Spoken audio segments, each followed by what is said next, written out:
Representative Adams, Here. Daly, Here. Baker, Here. Burrell, Here. Casper, Here. Casari, Here. Chase, Here. Crockett Hubbard, Here. Dean Shinbrock,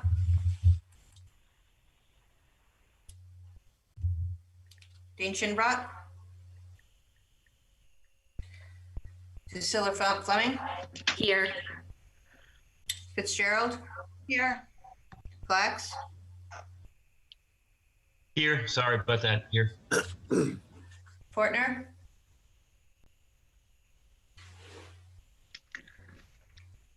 Representative Fortner, Representative Foster, Here. Representative Frickman, Here. Representative David Gauthier, Here. Representative Gauthier Lauren, Here. Representative Gustafson,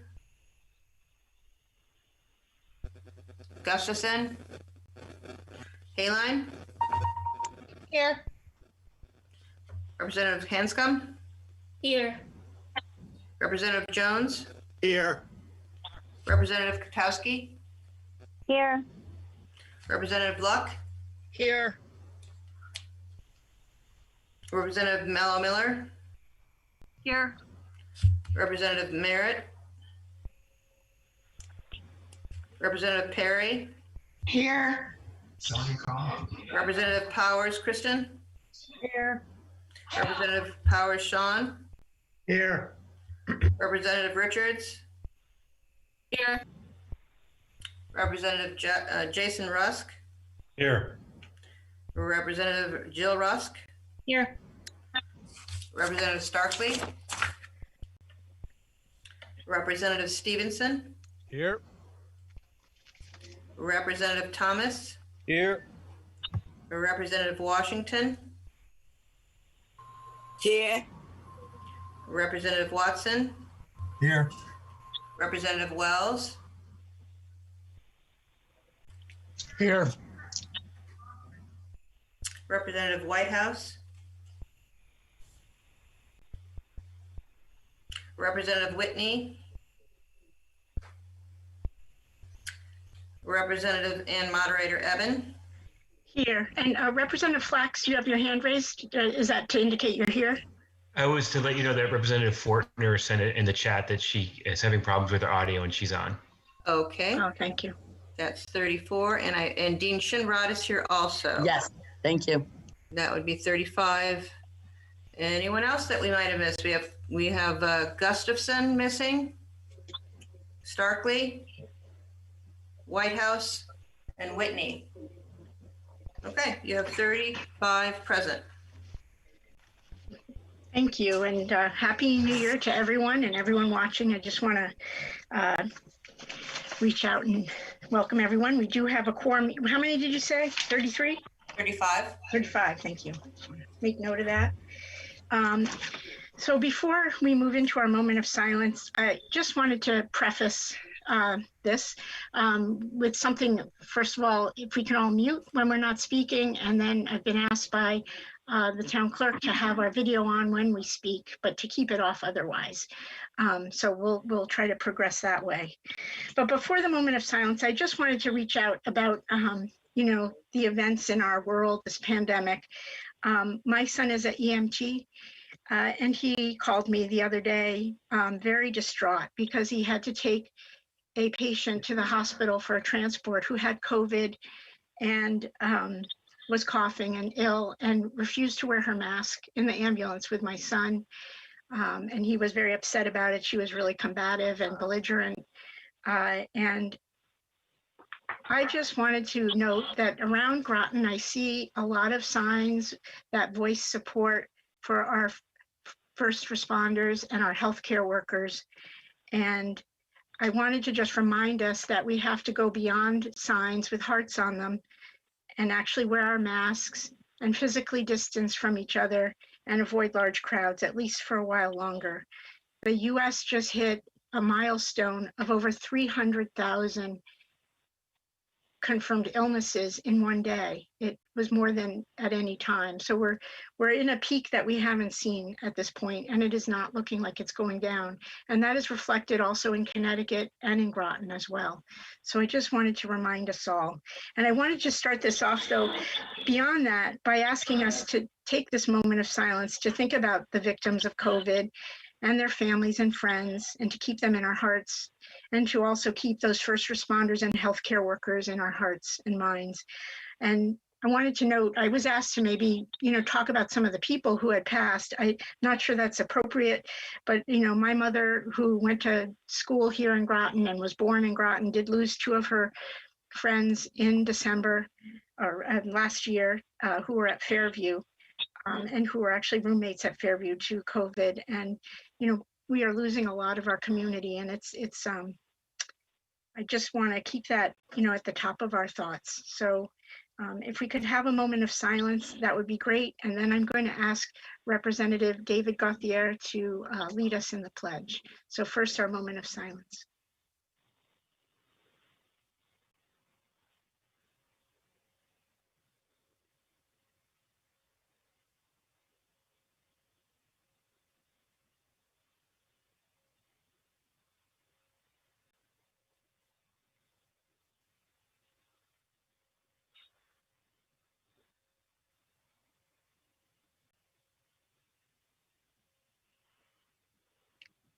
Representative Gauthier, would you like to lead us in the Pledge of Allegiance, please? Sure. I pledge allegiance to the flag of the United States of America and to the republic which it stands, one nation, under God, indivisible, liberty And justice for all. Thank you. A few more months and we'll really have this down perfect, I think. So that's good. The first item on our agenda is the approval of the minutes of our December 9th meeting. Do I have a motion to approve? Representative Chase. A motion to approve, yes. Okay, Bailey, so second. Representative Chase made a motion, and who was the second? I'm sorry. Bailey. Bailey, Representative Bailey seconded that. Is there any discussion on those minutes? And just to remind us how we know how to raise our hands so I can see them that makes it so much easier for me. I see that I don't see any hands raised. So we have a motion on the floor to approve the minutes of our December 9th meeting. That motion has been made by Representative Chase and seconded by Representative Bailey. All in favor, please say aye. Aye. Aye. Aye. Any opposed? Opposed? Any abstentions? That motion carries 35 in favor. Thank you. All right, the next item on our agenda is citizens petitions. And this is the portion of the RTM agenda where RTM welcomes comments from citizens. Each presentation should be limited to 4 minutes or less, and citizens should, if possible, submit them in writing. Presentation should be limited to matters pertinent to Groton. The moderator or members through the moderator shall ask questions only in order to clarify the speaker's presentation, and responses may be given by the moderator or town manager. Citizens should state their name and address for the record.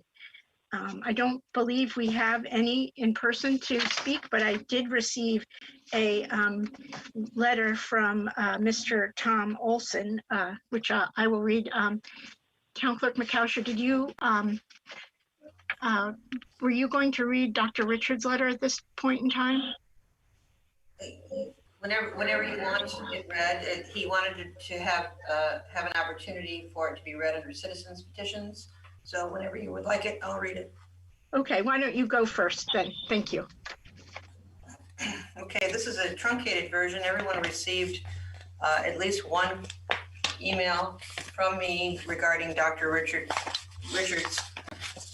So greetings. I'm aware that a message to the RTM would be read by the town clerk or the moderator. And this is an open portion of the RTM meeting. So this is a truncated position. So greetings. My name is Dr. Jeffrey A. Richards, living at 220 Cliff Street, Mystic. Earlier this week, you should have received a petition titled Proposal to Require a Town Plan for Park at the Mystic Education Center property. I refer you to that proposal by reference. The proposal provides my comments on the town's current unsavory rush to bludgeon the town with a massive private housing development project without even investigating the use of the entire property as a magnificent town park for the good of the entire town, which would add much more value to the town's future than the proposal now being pressured upon us to the detriment of Mystic and the town. Accordingly, please pay attention to a real response to two simple questions I ask. One, how can the town develop a proposal to use the entire property as a town park, which citizens input with the same care and detail as a commercial development? Two, can a town then propose a townwide referendum to determine the will of all the townspeople between two strictly different alternatives for our future? Either proposal would be the largest project ever done in the town, which one would require a town, should require a town referendum. How can the town possibly consider otherwise, which is a current position? This is unacceptable in a democratic society. To a democratic society, please fix it. And so it was respectively submitted for the future comments by Dr. Jeffrey Richard, 22 Cliff Street, Mystic, Connecticut. And I'm submitting this for the record. Madam Moderator.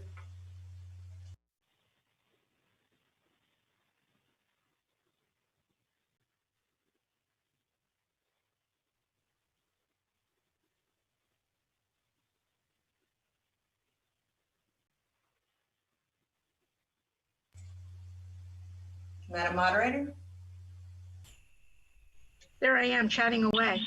Sorry, let me try that again. So this is an email I received today from Mr. Tom Olson of 188 Crosswinds Drive, Groton, Connecticut.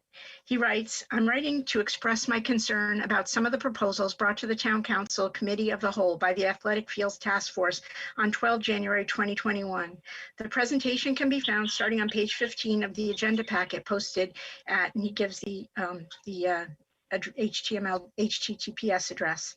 The proposed solutions are lumped, and this is number one, the proposed solutions are lumped together as a single town problem to be solved by capital improvement program funding and possible bonding. There is no consideration of breaking the issues into what items are needed relative to responsibility for funding, and having those programs develop the necessary funding means, such as A, direct education, i.e. physical education classes, B, school sports, i.e. middle school boys soccer, high school girls softball, etc. C, parks and recs program. D, other sports programs such as Little League. 2, consideration needs to be made toward the utilization of pay-to-play funding that other school districts have successfully used to offset their funding shortfalls, and organizations that are running their own non-town sponsored programs on town property fields. 3, the proposed solutions clearly overreach the current demand, which is unnecessary and wasteful. 4, as mentioned by the mayor, utilization of the Grasso Tech facilities needs to be included in the solutions. It was disappointing to see this factor not included in the task force results, as it was discussed by the task force in multiple meetings, as I viewed those meetings on GMTV. 5, while new fields at the Claude Chester schools are reasonable, there was no mention of the additional costs needed to resolve the current standing water issues on those fields. And 6, I also disagree that the town should be improving athletic fields as a means of economic development. While a field of dreams may sound good and has worked in some large cities, it's not what the taxpayers of Groton should be investing in for the long-term income. Just look at the white elephant Dodd Stadium has become to Norwich. If a developer wants to take on such a risk of building top quality fields to run competitive sporting events, I'm all for it, but the town is in the wrong entity to be running these types of ventures. And so that's an email I received today. I was going to pass the baton at this point to State Representative Summers, who has graciously agreed to join us today and present about the vaccinations. But I wanted to just see if there are other members who wish to speak with communications at this point.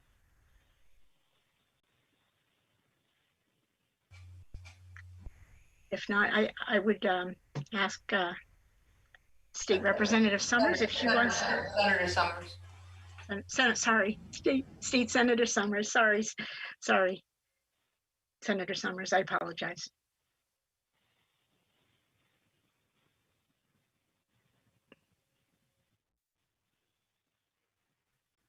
Okay, I'm hoping everyone can hear me. Good evening, everyone. Thanks for allowing me to come and speak in front of the RTM. As you know, my name is Heather Summers, and I'm the state senator who represents Groton, along with quite a few other towns.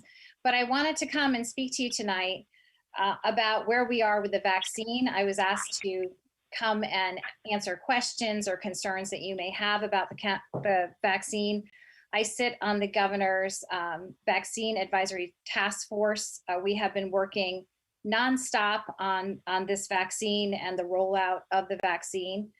And I just wanted to give you a kind of a brief update of where we are. I'm going to be drinking more coffee because this is 24/7, and then allow you to ask any questions you want concerning the vaccine. And what I had spoken to the moderator about is we could have this meeting, you can ask questions, and then I will make sure that she is updated on the latest information as we move forward, and she can disseminate it to all of you.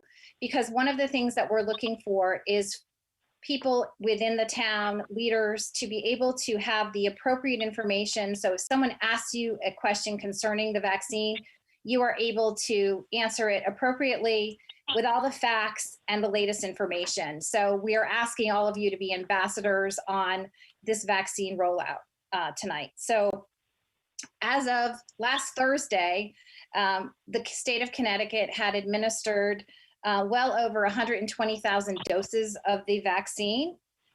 We continue to add additional points of distribution to vaccinate throughout the state of Connecticut. Last week, we received our first shipment of the second dose that is required on the Pfizer vaccine. We have approximately 35 hospital-based clinic systems on board to be able to vaccinate. We have 24, and this is as of last Friday, and we continue to add, so I'm sure the numbers are increased since then. We have 24 federally qualified healthcare centers that are also administering the vaccine, and we have close to 32 local health districts that are also vaccinating. We are looking right now at the most vulnerable. We are just ending phase 1A, which is healthcare workers, first responders, those who are actually having contact with patients. And we have been the only state in Connecticut. I was on a call today where we were the only state in the nation that has finished all of our long-term care nursing homes and their staff for the vaccine, which is a huge Herculean task. So we have finished through that stage. We do have some people within phase 1 that have not chosen to get the vaccine. I should correct myself, phase 1A, that may move into phase 1B. So we are encouraging anyone who's still in phase 1A to be able to make their appointment and get the vaccine. Next week, we will be moving into phase 1B. I'm sure many of you have heard a lot about it. There have been recommendations from our allocation committee to the governor's office. We have a meeting Thursday night to codify those, and those will be transmitted to the governor's office. That does not mean that the governor will use those recommendations in phase 1B. Phase 1B, the list includes many, many individuals, so that group is over 1 million people. There is some talk of phasing in 1B, so it would be a slow rollout, because we anticipate 1B taking between now and the fall to complete, because we are limited by the supply of vaccines that are available to the state of Connecticut. The vaccines have been all purchased by the federal government. There is no charge for the vaccine.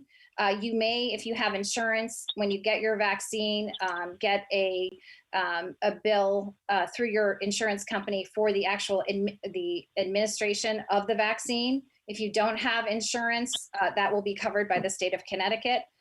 But we are limited on a per capita basis as to how much vaccine we receive. I will share with you some good news. I'm sure that you have seen in the paper about other states that have not been able to get out the vaccine. The state of Connecticut has actually administered more vaccines than the state of California. So many times, especially this week, the federal government has decided that they're going to hold back shipping vaccines to certain states because they just have not been able to get it across the finish line to get people vaccinated. Because we have done such a good job here in the state of Connecticut, we have gotten or anticipate to receive an additional 50,000 units of vaccine, which is great for everybody here in the state of Connecticut. We are receiving approximately about 44,000 units of vaccine on a weekly basis. So you can see this is a long-term rollout of the vaccine. One of the things that we have been reiterating on our task force is that please be patient, be consistent. We're going to be persistent in getting our vaccines from the federal government, but is really important, as the moderator had said, to continue to wear your mask and socially distance until that time. Even after you have your first vaccine and your second vaccine, you can still get COVID, but you may be asymptomatic, or you may just have like a slight cold, but you can still get it and you can still possibly transmit it. So you need to continue to wear your mask and socially distance. The difference with getting the vaccine, if you look at the data on the actual submission to the FDA, is you don't end up on a respirator. People don't die if they have the 2 doses of the vaccines. We should know the end of the week who exactly will be in phase 1B. I anticipate that you may see an age-based rollout. So our most vulnerable is 75 and older, then maybe going to 65 and older, et cetera. But we will have to see what the governor decides. And I do expect, hopefully by the end of the week, guidance to our school systems on winter sports. Our infection rate continues to rise in the country, and in the state of Connecticut, we are at about a 10% rate of infection. It's higher than we've ever seen. Our hospitals, in some cases, are doing a great job at making sure that those who are most vulnerable have the access to the care that they need. But there are some hospitals that are very close to capacity. So we have to be diligent and we have to be proactive. And there are grave concerns from superintendents about continuing with winter. Public Health will be hopefully issuing some guidance on that towards the end of the week. And I wanted to let you know that in Groton, we continue to add locations in which people can be vaccinated. If you are interested, there are already hospital systems signing up people that are 75 and older to be able to make an appointment to get their vaccine. If you go to the Hartford Healthcare website, even tonight, you will see you can register and secure your appointment. That appointment, I believe, is at Bacchus Hospital. Yale is slowly getting their system to handle non-healthcare workers on board, and we expect that to be rolled out shortly. I want to also reiterate that everyone who wants to get a vaccine in the state of Connecticut will have that ability to be vaccinated. But again, you have to be patient because we are limited by the supply that we're getting from the federal government. So that's a quick synopsis of what's going on. But I am happy to answer any questions that somebody may have about the vaccine or the rollout, et cetera. I'm not sure how you want to do that. Thank you, State Senator Summers. That was fabulous. And I just wanted to say that we just signed my mother up just this evening for a vaccination at Bacchus. So that's entirely correct. I had a quick question, which is, is it true that residents who are under 18 are not able to get vaccinated, though? It's just people who are over 18. Is that correct? Currently, the vaccines that have been gone through the process through the FDA, it's not an approval. It's called an EUA, which is an emergency use authorization. And that use authorization is not an approval. the clinical studies that have been done have only been done on people 16 years of age and older.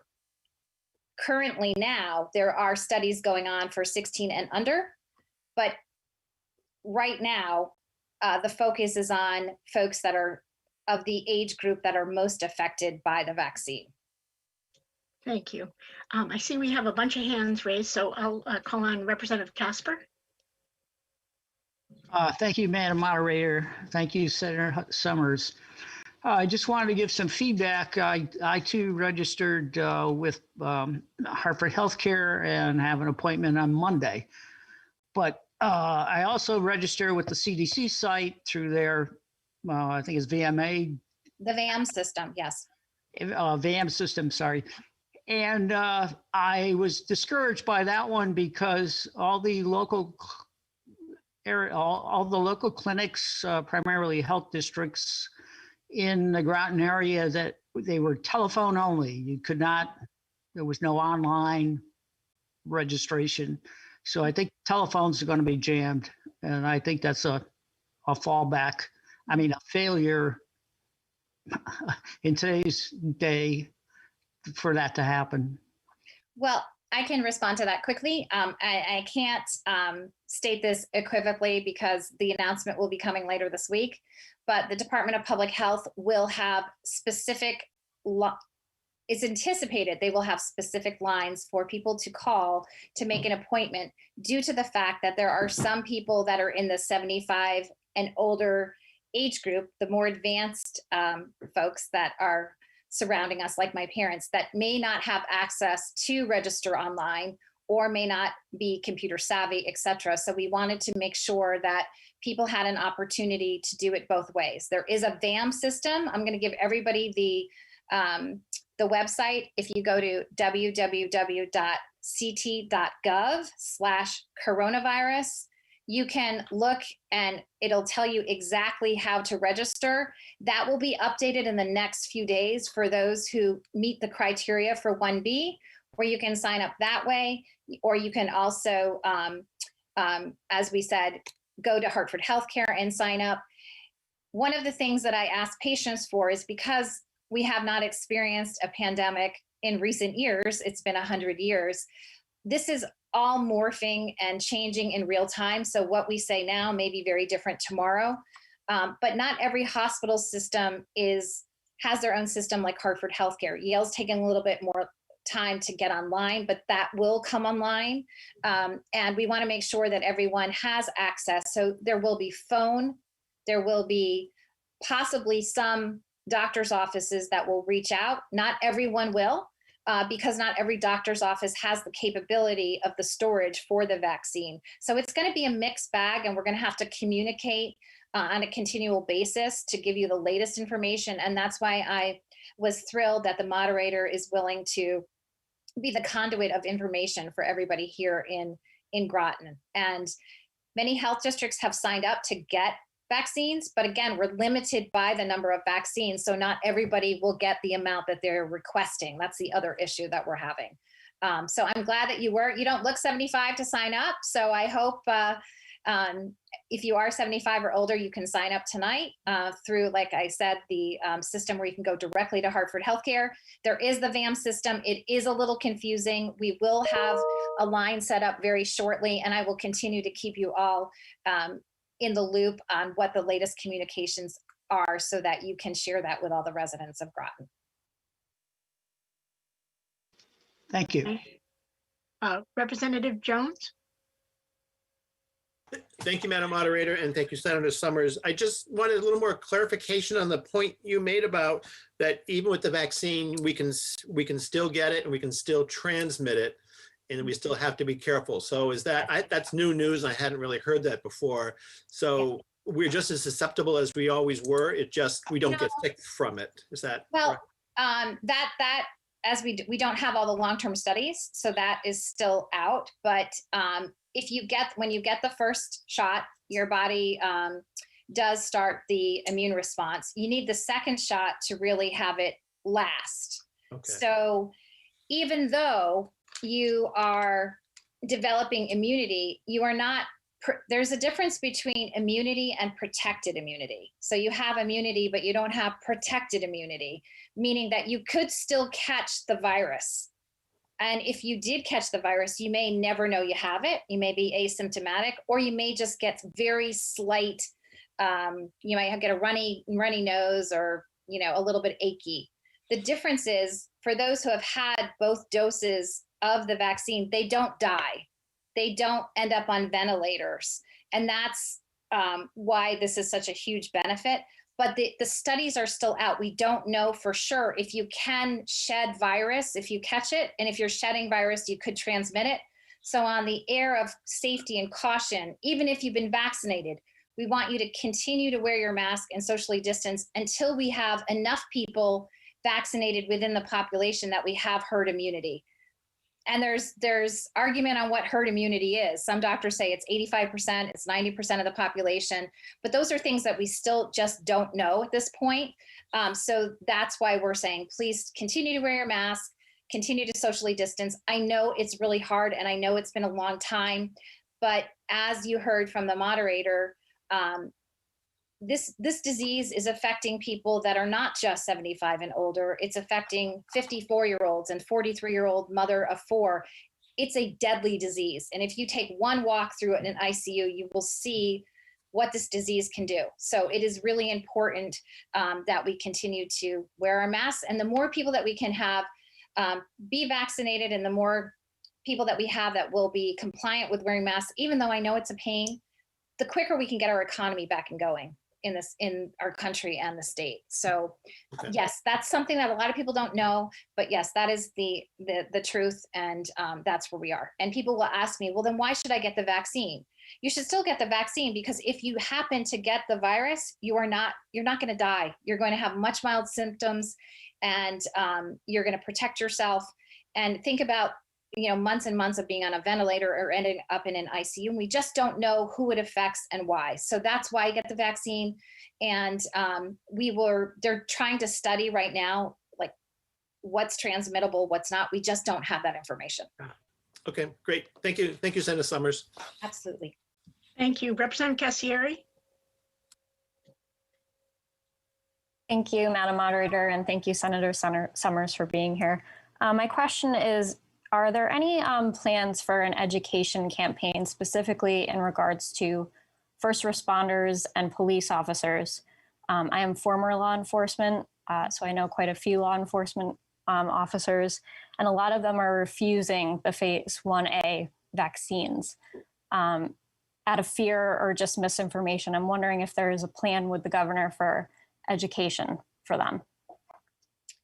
What we are doing on the subcommittee for communications is we are holding forums across the state of Connecticut. We have somebody from the communications committee. We have someone from the scientific committee, and we had a scientific committee made up of experts, epidemiologists, bioethicists from Yale, and also MDs that reviewed all the data that went to the FDA for submission. One thing that I think I should share with all of you is that I guess the title that was, or the marketing title of Warp Speed has some people very frightened. They're thinking, oh my gosh, you're just rushing this through. Warp Speed had to do with how the government would look at the data. It didn't have anything to do with the safety and the efficacy of the data. That was done just like it would be on any other vaccine. The Warp Speed was how quickly the FDA would respond to the pharmaceutical companies in giving them information. They work together rather than submitting it, have the FDA wait 9 months to get back to them. So that's really important. So all the safety and the efficacy was done on this particular, these two particular vaccines that we have. What we don't have is the long-term studies showing how long your immunity lasts for. We don't know, is this something that you're going to have every year? Will it last you forever? We don't have that information. But all the safety and the efficacy was done. There was a lot of work done already on these mRNA vaccines out of work that was done with other similar diseases that had occurred under SARS. So we had already gotten there to some point, and then this hit, and they could use the technology that they had on other vaccines to help expedite this process. So we are going out to forums. We are speaking to everyone from large churches to PTAs to the business community to have people be able to answer whatever question they want on the vaccine and some things we don't know so that they will feel comfortable in choosing to have this vaccine. We're not mandating this vaccine. We're not forcing anyone to have this vaccine. But if you talk to your doctor, you talk to your clinician, you talk to your APRN or your naturopath or whoever you go to, you can get their advice, but you also have an opportunity to ask the experts directly on any questions that you may have. And vaccine hesitancy is something that is very real. And our group is working very hard to go in, especially to the communities that are very vulnerable, that have a history of being vaccine hesitant, to make sure that they have the appropriate information from the experts so they can make their decision as to whether they want to get this vaccine or not. Great, thank you. It was just alarming to hear a lot of law enforcement and first responders are not getting it. So education would be really important. So thank you. We are working on it. Thank you. Representative Baker?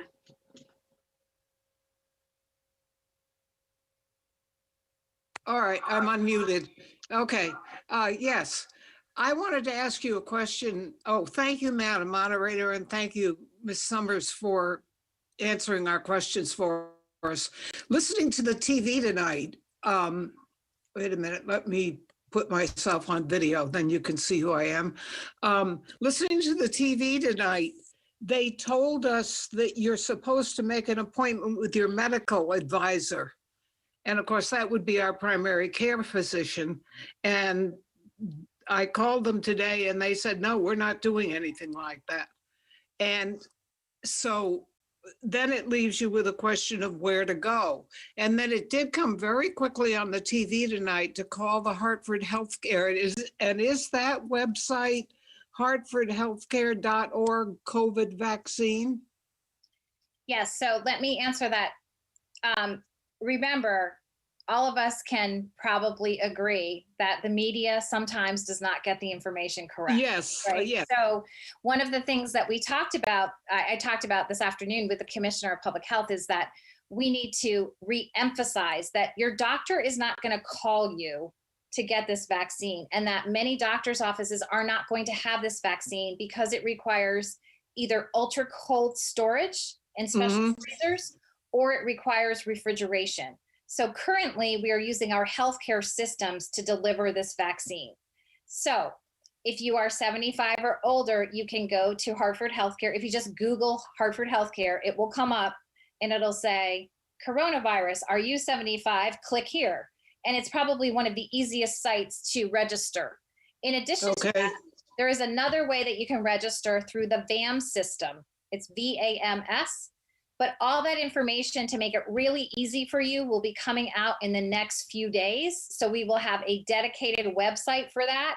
So I will make sure that the moderator has that and she can pass it out. And in addition, we are hoping that there will be a phone that you can call to make an appointment, a dedicated area where you could call if you don't want to use the computer. But I want to make it clear that your primary care doctor will not be calling you and saying, it's time to come in. I should preface that with some private hospitals, Griffin Hospital, Bristol Hospital, they have a system that if you're seeing a doctor within their hospital, those doctors are reaching out because it's a different, very closed system. So as I said, it's kind of a mixed bag, but for us here in Groton, if you wanted to sign up, you could go to Hartford Healthcare right now and sign up and you'll get an appointment. Or you can wait for the next couple days and there will be clear direction on how to sign up through the VAM system.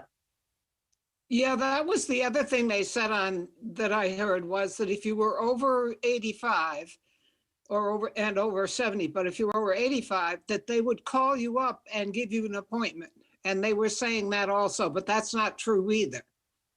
I would say that there may be some very specialized hospitals that will do that, but for the most part, that's not going to happen, because unless you are a doctor that actually has your office in the hospital, you don't have access to the vaccine right now. Someday, if we have a lot of vaccines, you may be able to get the Moderna vaccine that way. But right now, you either go to the Hartford Healthcare website, or in the next few days, we will have clear direction on where to call, who will set up your appointment, or you can sign up through the VAM system. The VAM So system is, in other words, I should go to the hartfordhealthcare.org COVID vaccine site and make an appointment. I think that's the easiest one right now, Okay. personally. But the Thank VAM site, it's VAMS, can be found on www.ct.gov/coronavirus.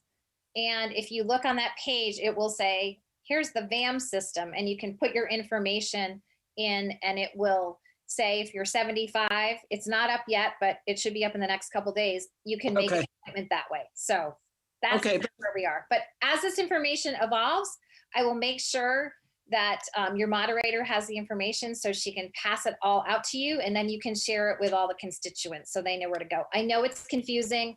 We are trying to make it as clear as we can, but it is it's fluid, to say the least. So right now it's hartfordhealthcare.org, and we could get signed up. You can get signed up. Yes, that's correct. Yeah, thank you very, very much for all your work. I know you must be getting very frustrated. Thank you. I'm just drinking a lot of coffee. Okay. Okay. Thank you. Okay. Thank you. Representative Cecilia Fleming. Thank you, Madam Moderator. Thank you, Senator Summers, for being here. There has been talk that teachers would be in Group 1B, and now hearing that that might roll out through the fall. Where does that leave us for school in the fall if teachers have not been vaccinated at that point? What I can tell you is I can't tell you exactly how 1B is going to roll out because that's still being decided right now. Teachers are, it's actually school staff has been requested to be in 1B, and I think they will be. What I'm saying is that 1B will be a slow rollout.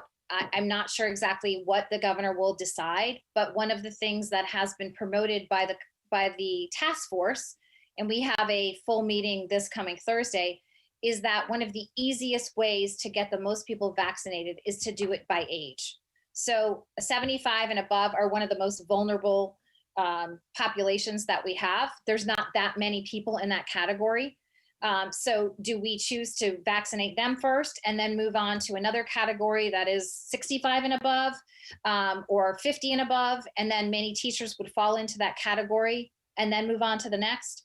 We are limited by the number of vaccines that we have, and that decision and those recommendations out of the allocation committee will be discussed and determined by the Commissioner of Public Health and the governor, and they will make the final decision on how we roll that out.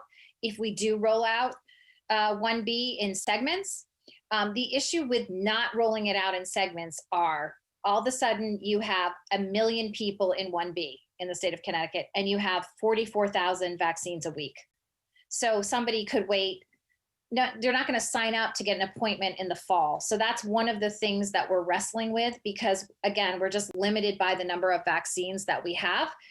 We are hoping that both of the manufacturing aspects of both vaccines have really kicked up. Both are continuing to ramp up their production. A few weeks ago, Pfizer has agreed and the federal government ordered another 200 million doses. Depending on how quickly they can manufacture and get it to us, that time could be compressed. But that's what we're looking at. That's the real situation of where we are now. So I can't give you an answer on how that's going to work until we see what the DPH commissioner and the governor decide on the rollout. Thank you. And I would just ask that you do advocate for teachers to be in that group, as we do as a teacher not in Groton in another district, bear the brunt of a lot of frustration with literally everything that's going on in today's society. So we would really appreciate that. Thank you. Right. And it would be, from what I understand, it's not going to be just teachers. It would be anybody working in the school system, the administrators, the principals, et cetera, not just teachers if they roll that out. So I'm sure we'll get there. Every night I go to bed and I pray that we have more vaccine available. That's our big issue. Thank you. Representative Mello Miller. Thank you so much, Madam Moderator, and thank you, Senator Summers, for answering all of these questions so we can get more information out to our constituents, because the more information we have, the less panicky people are going to be, the more we can just feel more in control. Along with Priscilla Fleming was asking, but something that hasn't been brought up is those that are high risk otherwise, that have autoimmune conditions, that have had cancer, all of those people, are they also going to try and fit in 1B? Or where are those? What is going to be, I guess, kind of two questions, and you most likely do not have the answer, but what is going to be considered high risk? And B, those people that have high risk, whether it be from cancers or autoimmune or whatever, where are they going to fit in that? Thank you for that question. So the allocation committee has, 1B started very succinct. It was essential workers, those over, I think 65 it originally started. And I think, I'm trying to think of the other, there was one other one, I can't remember what it was at this point. And it has morphed and expanded into, essential workers. So it has expanded. So the allocation committee had looked at it and they had said, okay, we also feel that not just this category, but anybody, their recommendation was anybody over 16 who had one comorbidity that was listed on the CDC guidelines would also be included in 1B. And that was one of the recommendations. They also looked at how you make sure that you are sensitive to racial and socioeconomic impacts of healthcare, and how you make sure that areas that maybe don't have access to healthcare are also included in this system. So those are all things that the DPH and the governor will consider. Those have been recommendations from the allocation committee. Again, that will expand the number of people in 1B. But those are things that are decisions that will have to be made by the governor and the DPH commissioner. Again, I think they will be considered. However, I do think that from a public health standpoint, they're going to look at the most vulnerable age populations. I mean, we've had considerations on somebody waiting for a heart transplant. Do they go to the top of the line? These are very hard determinations to make, as you can imagine. So one of the things that has been a consistent theme is, how does the state of Connecticut vaccinate the most people in the easiest manner and those who are most vulnerable? So that's what the allocation committee is working on. They're going to make their recommendations will be transmitted to the governor's office this Thursday after our meeting, and then it will be up to the governor and the DPH commissioner to decide how they want to roll out phase 1B. Okay, thank you so much. You're welcome. Thank you. Representative Jean Shinbrot.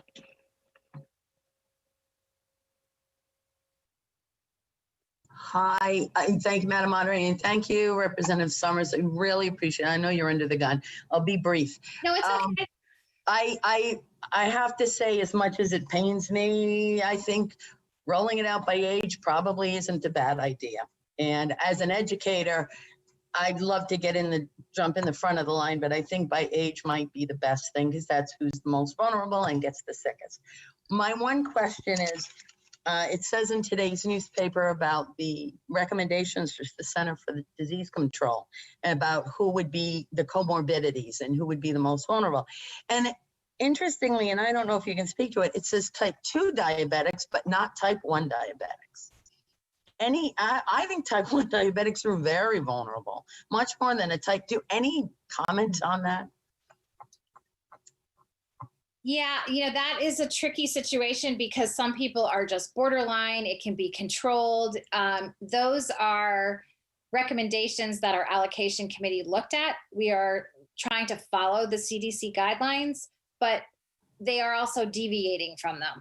Okay. So I do not know what the exact determination is. There are some people on the committee that are really concerned about just one comorbidity on the CDC guideline, because some are not included that people want to be included.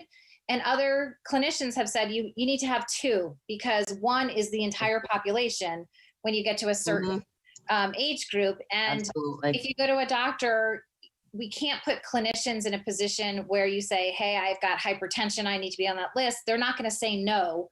So there's a lot of conversation about how to handle that. Okay. We would not be obviously in this situation if we had enough vaccine. The good news is we have a great demand for the vaccine, which is a good thing. So the bad thing is we just have to figure out, if we could increase production, that would be great. That's out of our hands, but we want to make sure, and we will ensure that everybody who wants to be vaccinated will be vaccinated. It's just that in the meantime, we all have to be patient and we have to continue to socially distance and wear a mask. And I will say this vaccine is not easy. It has to be thawed to a certain temperature. You have to use it in a certain amount of time. Patients are watched for 15 minutes after they have the vaccine, just because we've heard about some of the things that you read in the paper about adverse reactions. I can tell you that Yale New Haven Health System has, I think, inoculated close to 17,000 people. Stanford has done close to 3,000, and there have been no adverse reactions other than pain at the injection site, similar to when you get a tetanus shot, which typically hurts. So it's a slow process. It's not easy. You can't just, inoculate and go. You watch the patient for 15 minutes. So I cannot tell you why one was, other than one is borderline and one is not, and how that's going to end up in 1B. But I will tell you, we should know in the next few days. Terrific. Well, hopefully Johnson & Johnson's vaccine will get approved and that will help. That would make life great, wouldn't it? Yes, it would. Yes, it would. I will tell you, J&J and AstraZeneca are both looking very promising. And even though J&J's production might be behind schedule, if we can get those both cleared through the EUA process at the FDA, all of this will speed up. Yes. Thank you very much. You're welcome. Thank you. Representative Thomas? Thank you, Madam Moderator, and thank you, Senator Summers, for joining us tonight. Just a quick question, very specific in regards to the DOC, the jails, the staff, and that work at the jails, along with the inmates. Where are we in that department, in the list, as far as the role? They are considered part of congregate setting, and they are in 1B. I don't know where congregate setting will end up as far as the rollout, because that hasn't been determined. And again, I'm not sure if they'll decide to just open it up for everybody. But prisoners, DOC, those are considered congregate housing, and those are in 1B. There has been quite a bit of pushback on that from many different people.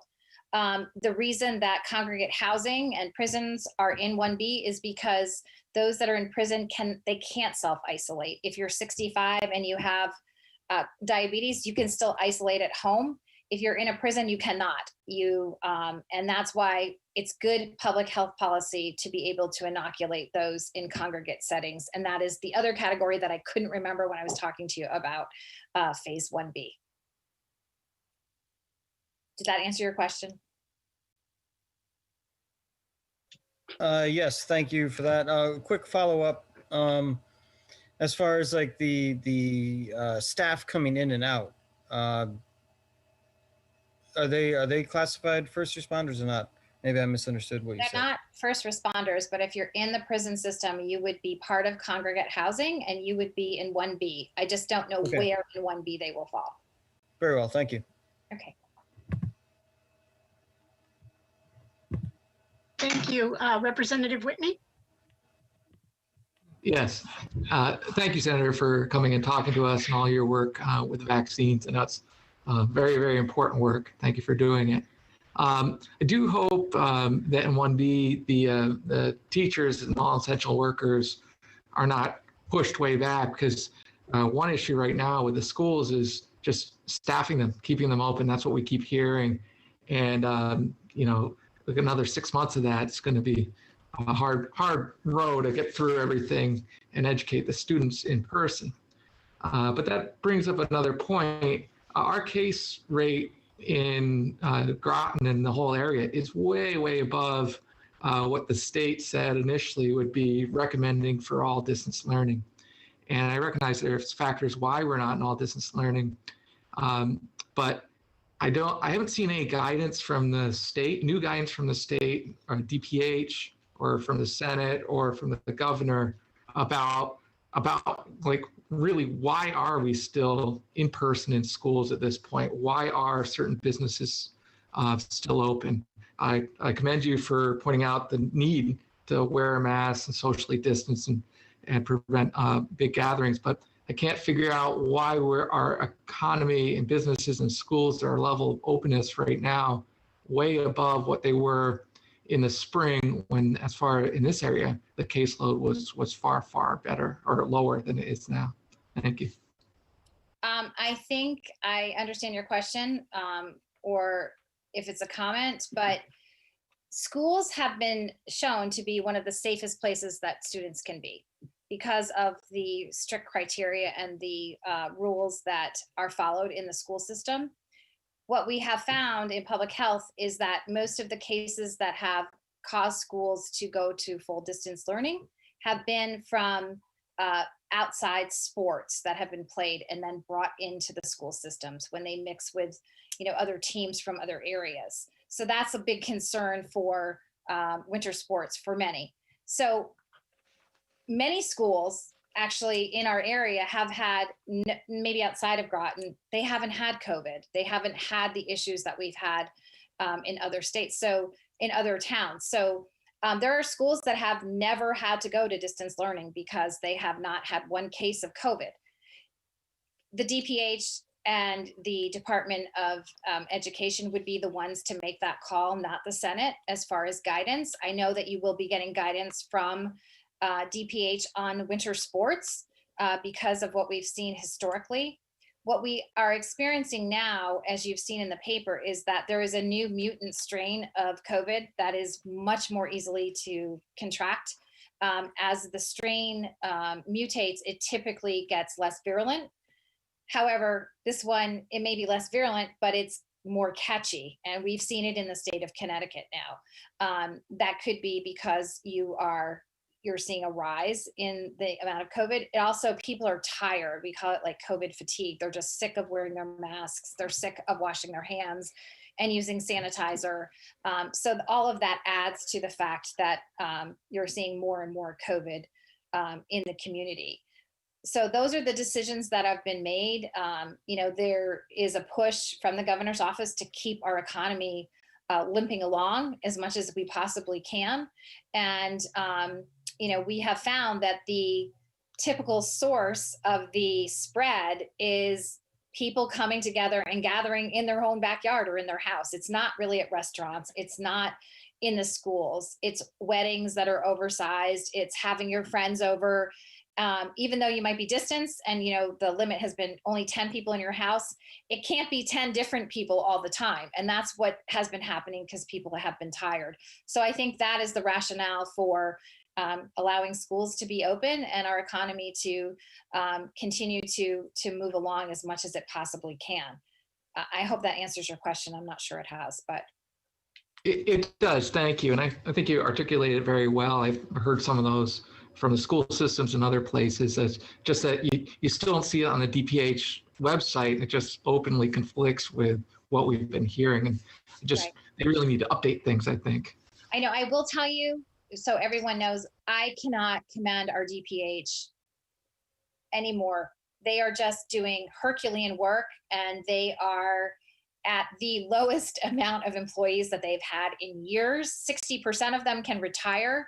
And I don't think most people know that 70% of the funding for DPH comes from the federal government. So they are working incredible hours and doing what we can, because our number one priority is this vaccine and getting it rolled out, and making sure our nursing homes are up to speed. There's been Herculean work done on our nursing home industry and long-term care, and trying to get those systems up and running so that we don't see the tragedy that we've seen, unfortunately, at the beginning of COVID or in other states with our long-term care facilities. So I'm going to give them a little bit of slack about not updating that information. But if you have any questions as far as that's concerned, please reach out and I'm happy to get you the information. Thank you very much. Representative Washington. Thank you, Madam Moderator, and thank you, Senator Summers. I have one question, and that is, are group homes considered congregated housing? They are. Okay, thank you. You're welcome. Well, that brings us to the end of our questions. So I want to thank you, Senator Summers, so much, and I look forward to the information, and I'll disseminate it among this group, but as widely as I can, as I assume that that's supposed to be. I did see Representative Flax's hand up before, but it's down now, so I assume his question has been asked. But if that's not the case, please raise your hand again. Thank you, Madam Moderator. My question was answered. Thank you. Thank you. All right. Well, thank you so much for joining us this evening, and thank you for doing all that you are doing right now for us up at the State House.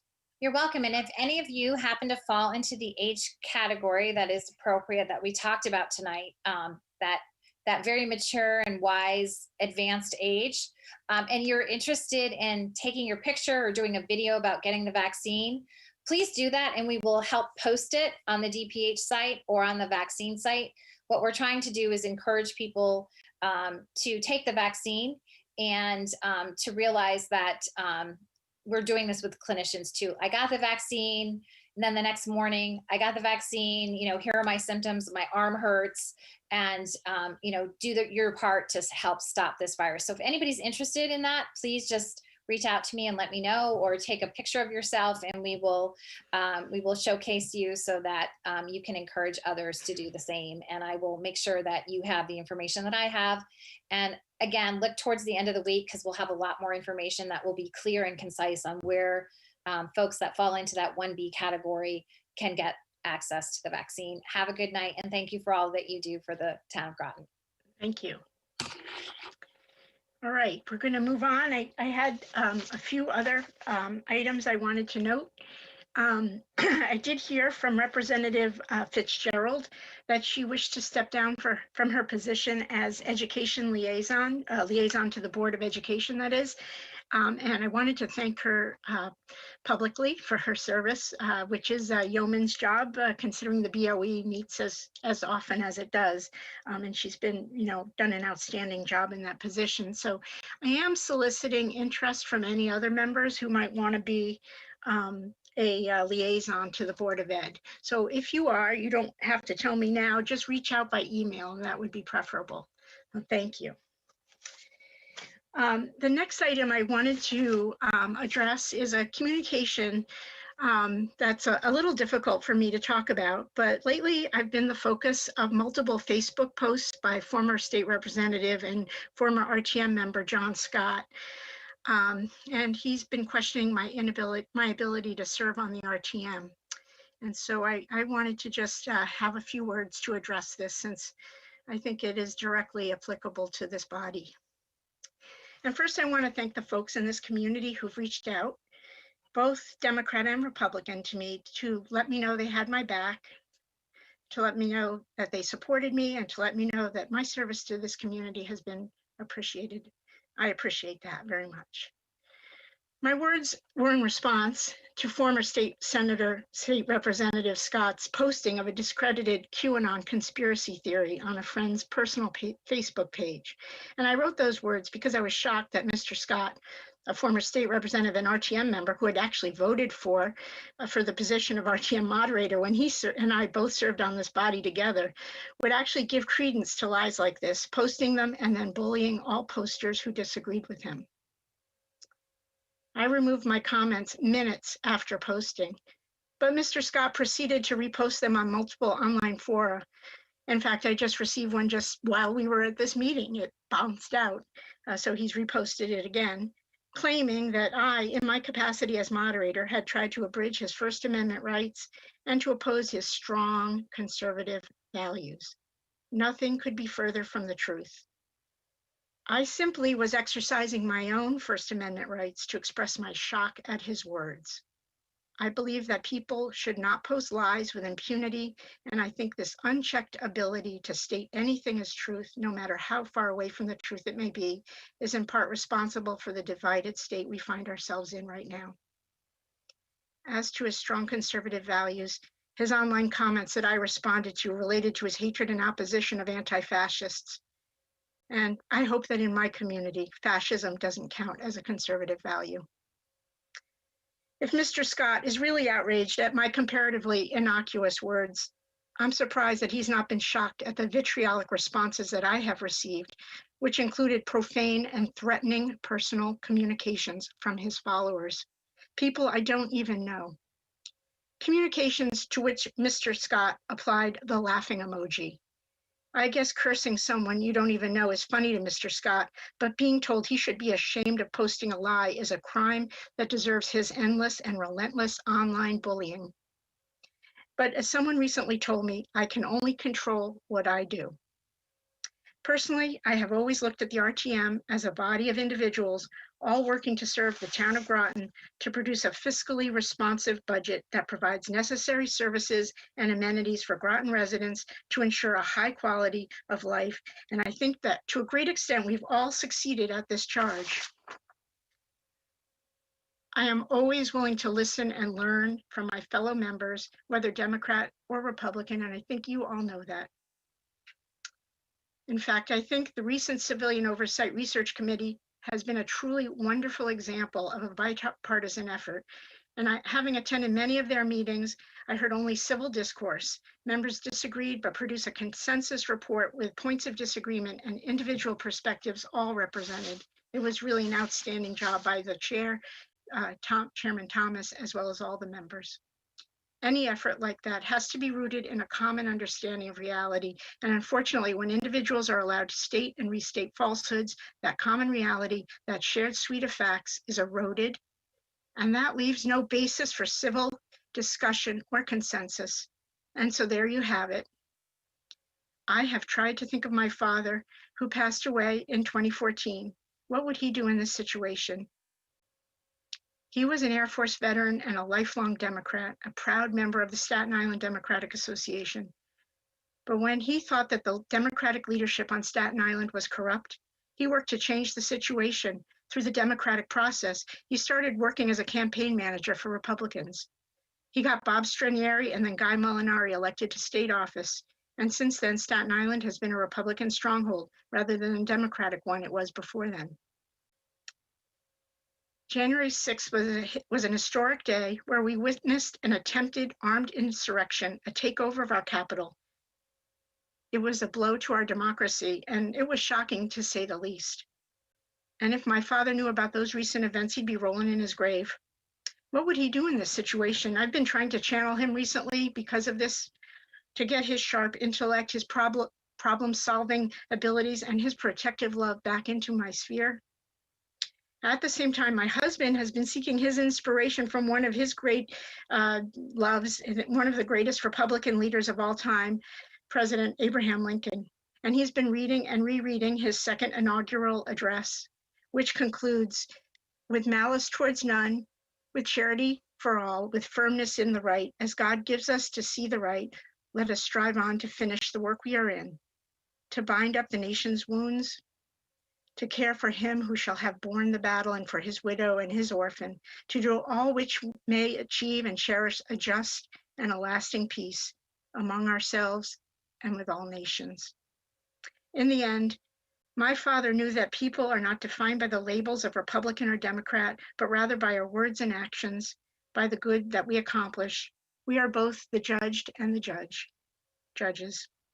He believed that you need honest folk with integrity working together, whether Democrat or Republican, bringing a mix of perspectives and ideas, all to serve that common good. And that's the core of democracy, and that's the mission that we here on the RTM have all signed up for on this body. So I wanted to say this because those words that he posted were posted without any context. And the hundreds of people who have replied have accused me of all sorts of things. And I wanted to give you that context because you are part of my community and I'm here to serve you as well as the town. So thank you for allowing me that deviation and allowing me to state those things. The next item on our agenda is the town manager's report. So Mr. Burt, if you're still there, we would love to hear it. Thank you. Sure. Forgive my voice, just in the last few hours, I've had a cold just introduce itself and take off. My voice, throat's completely raw. And I will be getting tested in the morning just in case, and we'll work from home until I get it. So I won't be infecting anybody else just in case. I'm gonna keep this real brief. Like I said, my throat's really hurting. Financials, I did just email this to people just a little while ago, so you should have this report. Preliminary fund balance as of June 30th, 2020, approximately 27 million, which is 21% of the FYE 2020 general fund adopted budget. General contingency budget for 21 was appropriated at 350,000 with a current balance of 348,000. And then a capital reserve fund balance as of December 31st is estimated at 1.2 million. Just to touch base on the town in COVID, hopefully everybody's getting all the data I'm sending about COVID cases, so I won't say anything about that. But in terms of the town proper, I think everyone knows we're shut down except for by appointment only, and the library's curbside service. But we've had a lot of departments get hit by COVID lately. Almost every department's had something happen in the last few months. We had, and then, somebody gets positive and you lose a couple other people. Over the last month, we've had about 11 people out, either just exposed or otherwise just in the library alone. So it's a constant struggle working through it. So it's been pretty bad, and trying to do our part to keep people safe, and but it is a struggle right now. That's pretty much all I have tonight. I do have Paige Broncus here. He's going to do a quick economic development update if you want. I'm going to ask if you have any questions, if you could just email them to me, because my voice is really starting to go, and I'll answer them. Mr. Burt. So, yeah. Oh, I was just going to thank you, and I really hope you are well. Sorry, I didn't mean to interrupt you. That's okay. So Paige is going to do an update, and then John will back him up if that's okay. Perfect. Thank you. And be well. Be well. Mr. Bronk? Good evening. This is Paige Bronk, the Economic and Community Development Manager. I believe the RTM has a copy of our monthly report. I often use that document to touch on some highlights. So much of what I'll talk about this evening briefly comes from the December report. The leading activity, as we've discussed tonight, deals with the general response regarding COVID. Much of what we work on deals with trying to assist local businesses, particularly small businesses. We do that often through our Explore More Groton website and trying to push out as much technical and industry information as possible. Also, most recently, we did receive a $150,000 community development block grant for related to COVID for PPE stockpiling in the town. And actually that item is before you this evening as well, which we'll get to later. I do want to thank all those involved in trying to assist with that, and also particularly Senator Summers in helping us get that agreement expedited through the state. There was some delay in getting that paperwork, so it moved quickly after that. We recently have been working with a company called Shoreline Menus that exists in southeastern Connecticut. They are an alternate food delivery company for restaurants. And we're interested, so basically it's somewhat of an option, a counter option to, let's say, DoorDash or Uber Eats, much cheaper. Most restaurants find it to be a superior service, uses local personnel, and they will also assist restaurants with marketing. We thought it was really helpful to get behind that and at least provide that option to restaurants. We conducted a Zoom meeting on Monday evening, and we've pushed that out through Groton TV, YouTube, Explore More Groton as well. We think we've hit the threshold in attaining about a dozen restaurants to jumpstart this. Our hope is that we have it up and running by early February for restaurants. They certainly need that help these days. Nava Retail, ongoing surveying of our business community. We're into the third round of surveying. There are direct calls to local businesses.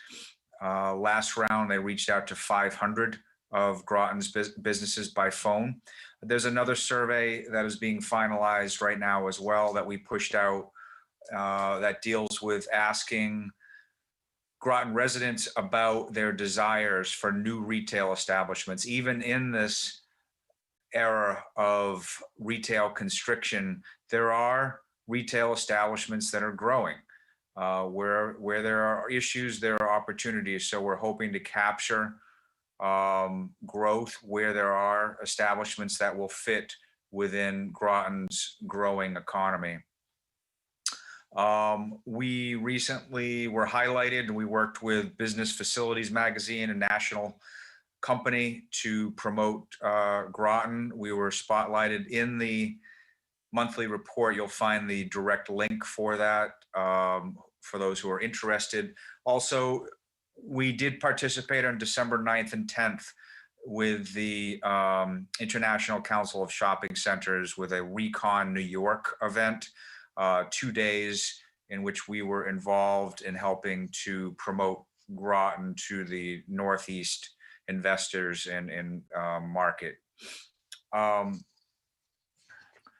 Moving forward, I have to say we have received an increased interest in the limited number of industrially zoned properties that we have in Groton, particularly the larger ones on North Road, a little bit interest in the former Birch Plain Golf Course, which is industrially zoned, because there is a demand for quality manufacturing in the state of Connecticut, and Groton certainly has a strong history with our manufacturing base. So there are a number of different interests. I'm not in a position to discuss details at this point, but the state has worked with us on this, and we've had direct contact from investors. So at some point in time, those industrial zone properties will likely be used for their zoned intent.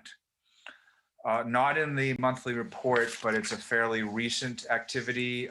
We do participate in the Thames River Innovation Place, and we do receive funding for our region for certain projects. One notable project that the Thames River Innovation Place and CT Next funded was the development of the National Institute for Undersea Vehicle Technology at Yukon Avery Point. So TRIP provided some seed money to jumpstart a feasibility analysis to locate that National Institute here.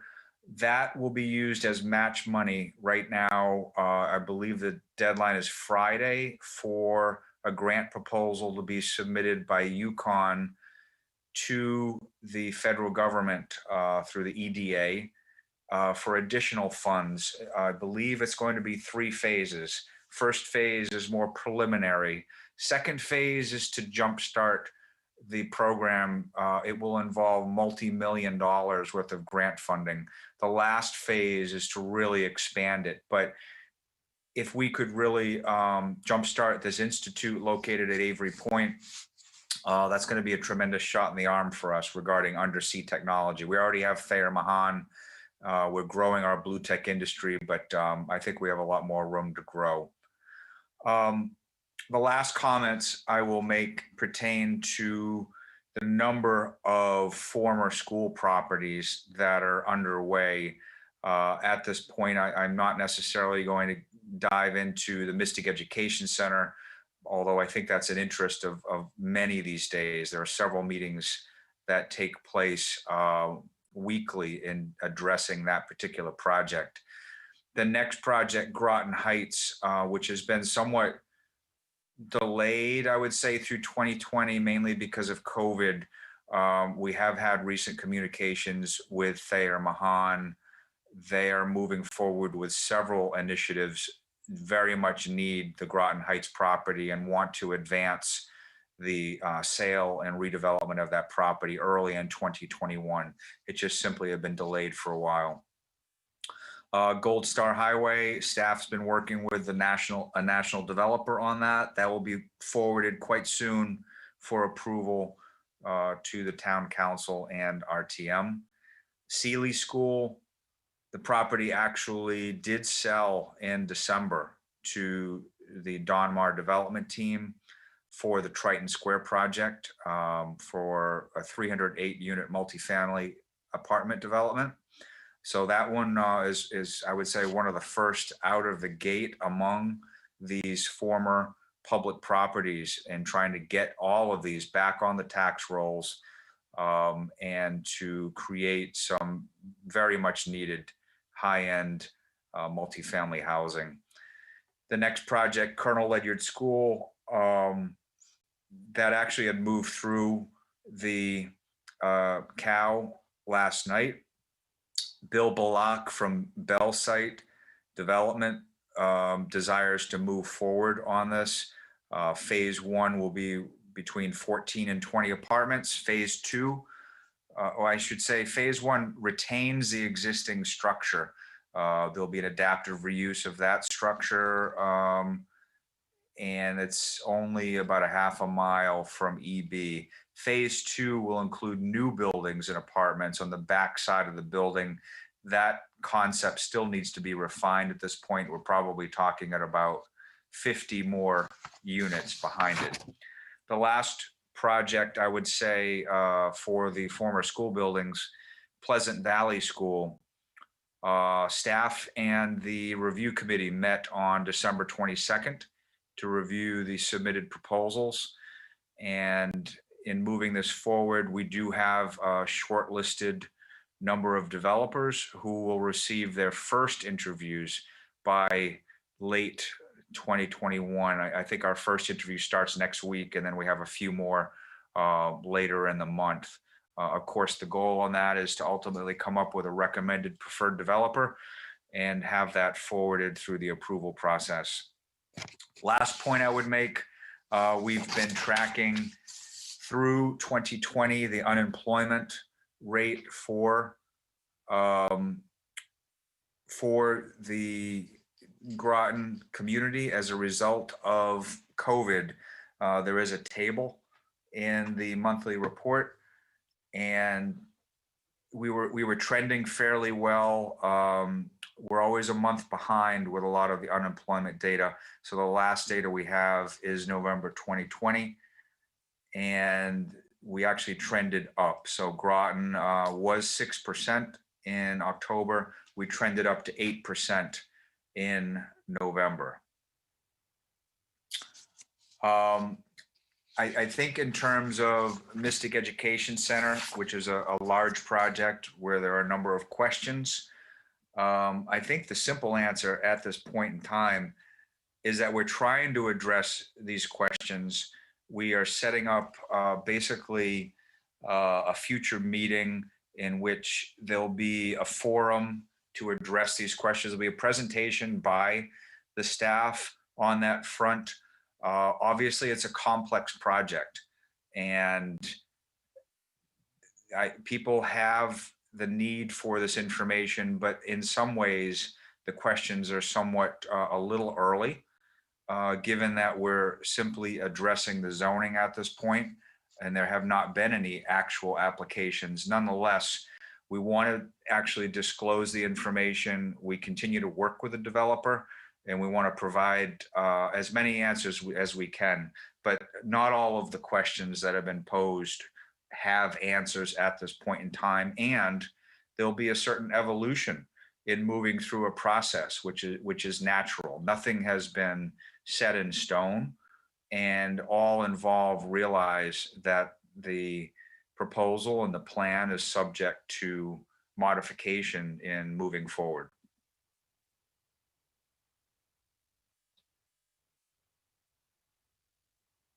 Thank you. Thank you, Mr. Bronk. Are there any questions from the body? Representative Cassieri? Yes, thank you, Madam Moderator. Mr. Bronk, I've had several constituents reach out to me because I am a representative for District 5 about possibly having Zoom sessions where the residents in the area would get to air their grievances or just have their concerns heard. Is there any plans for that? I think that's what I was referring to. We do have some plans. We do not have a date at this given time. We're interested in community meetings. All those who are interested in the community, in addition to neighbors, can better understand the project, where it's at. We can talk about the process, and we will try to do a proactive presentation to all and try to address questions. Obviously, it would be through a Zoom format. Thank you. Do you have like a time frame, like spring, or just something that I can give them a ballpark for when they reach out? Sure.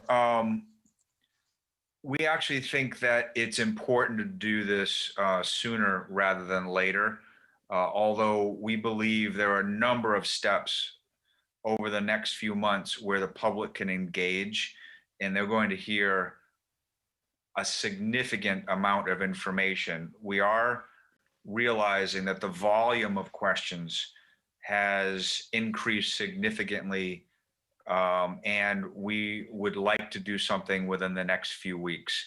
We do not have a date yet, but we certainly are not going to wait until spring.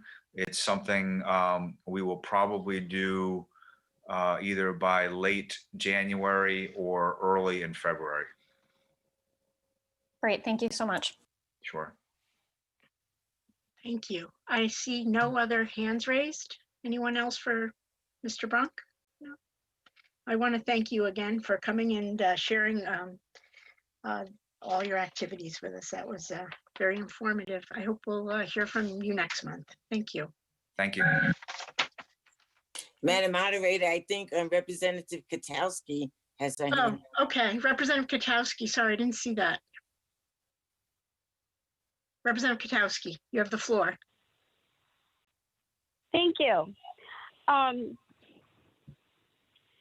really not prepared to say anything right now. I was going to read my comments from last night at the Planning and Zoning Commission meeting under new business, but this project is not a good project and should not move forward. And hopefully, as we progress and we find out more about the project, for the RTM, it is increased from 750 units to 931 units.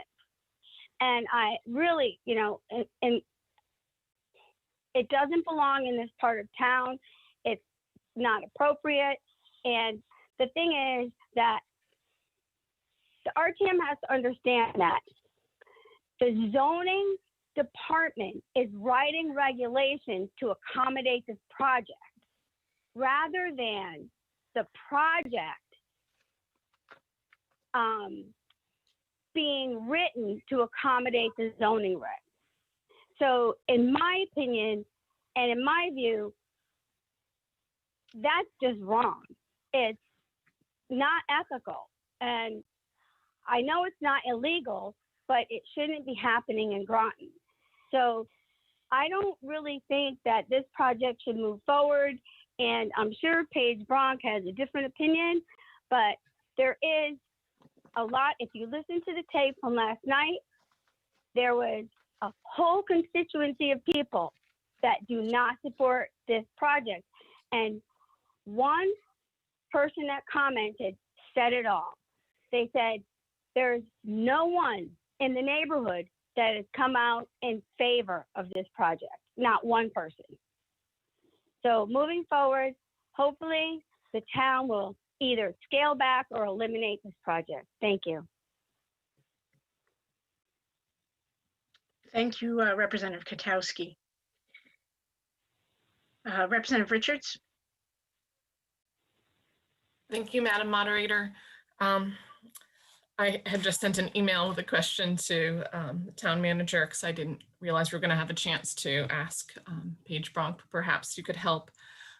Could you address some of the concerns that were brought up with the citizens petition by Dr. Richards, and about, has there been a consideration of using that property for just a town park of some sort in the past, and what did that look like, and why is that not an avenue that we're pursuing? The question is why we're not considering it as a town park? Yes. And could we do that?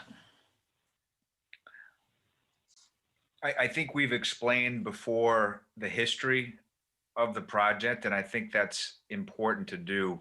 It's state property, and the state had approached the town in wanting to move this forward. And actually, the agreement for the sale of the property is between the state and the developer. So the town certainly assisted in helping to market the property and trying to get it exposed for those who are aware of the state opportunity.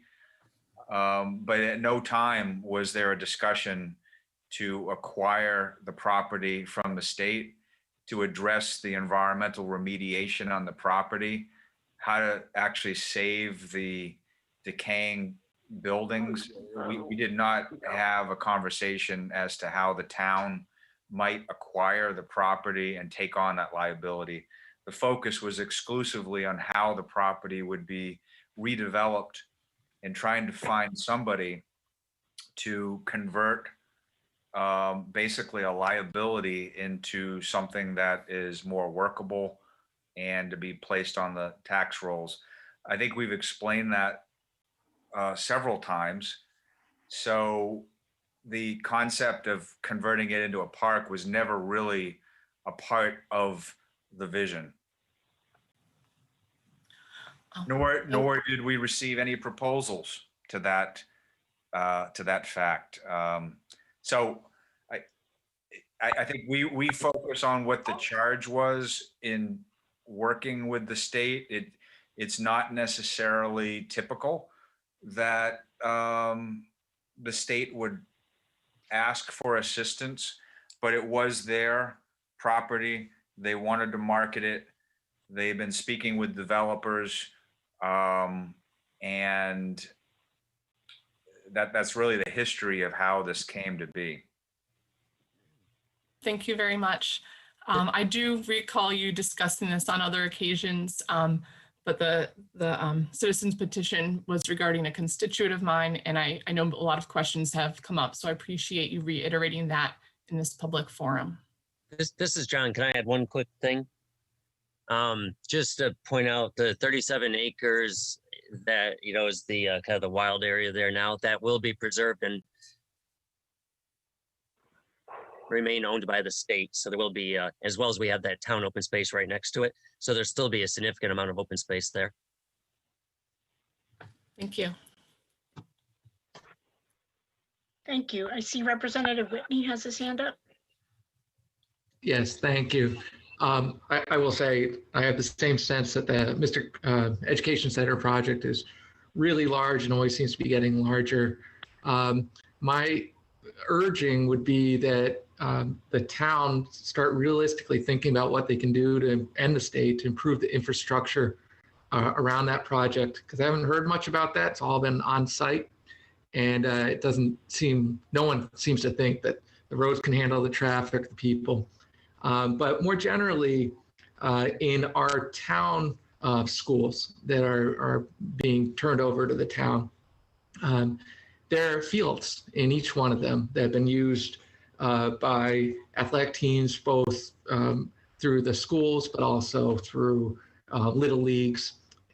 And that's valuable open space that has a clear community use. And my fear is that as we convert to fewer and fewer schools, we are going to lose that field space. I don't know, can you speak to, there's a big field at Pleasant Valley, and I guess that's up for sale now. Is that going to be preserved? Is any part of that maintained by the town? And then the same thing for instance, Butler, and then I guess Claude Chester, and maybe Mary Morrison too. But so if you answer that question, that'd be great. But my urging is to think both in terms of town infrastructure, but also continuing town needs for recreation.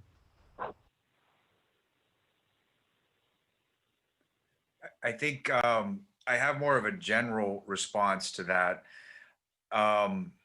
It's a careful balance when we're soliciting development interests, we try to provide guidance, but at the same time, we don't prescribe exactly what is going to happen. So we have, I would suggest that people take a look at one of the RFPs if people would like to see one, more than happy to share.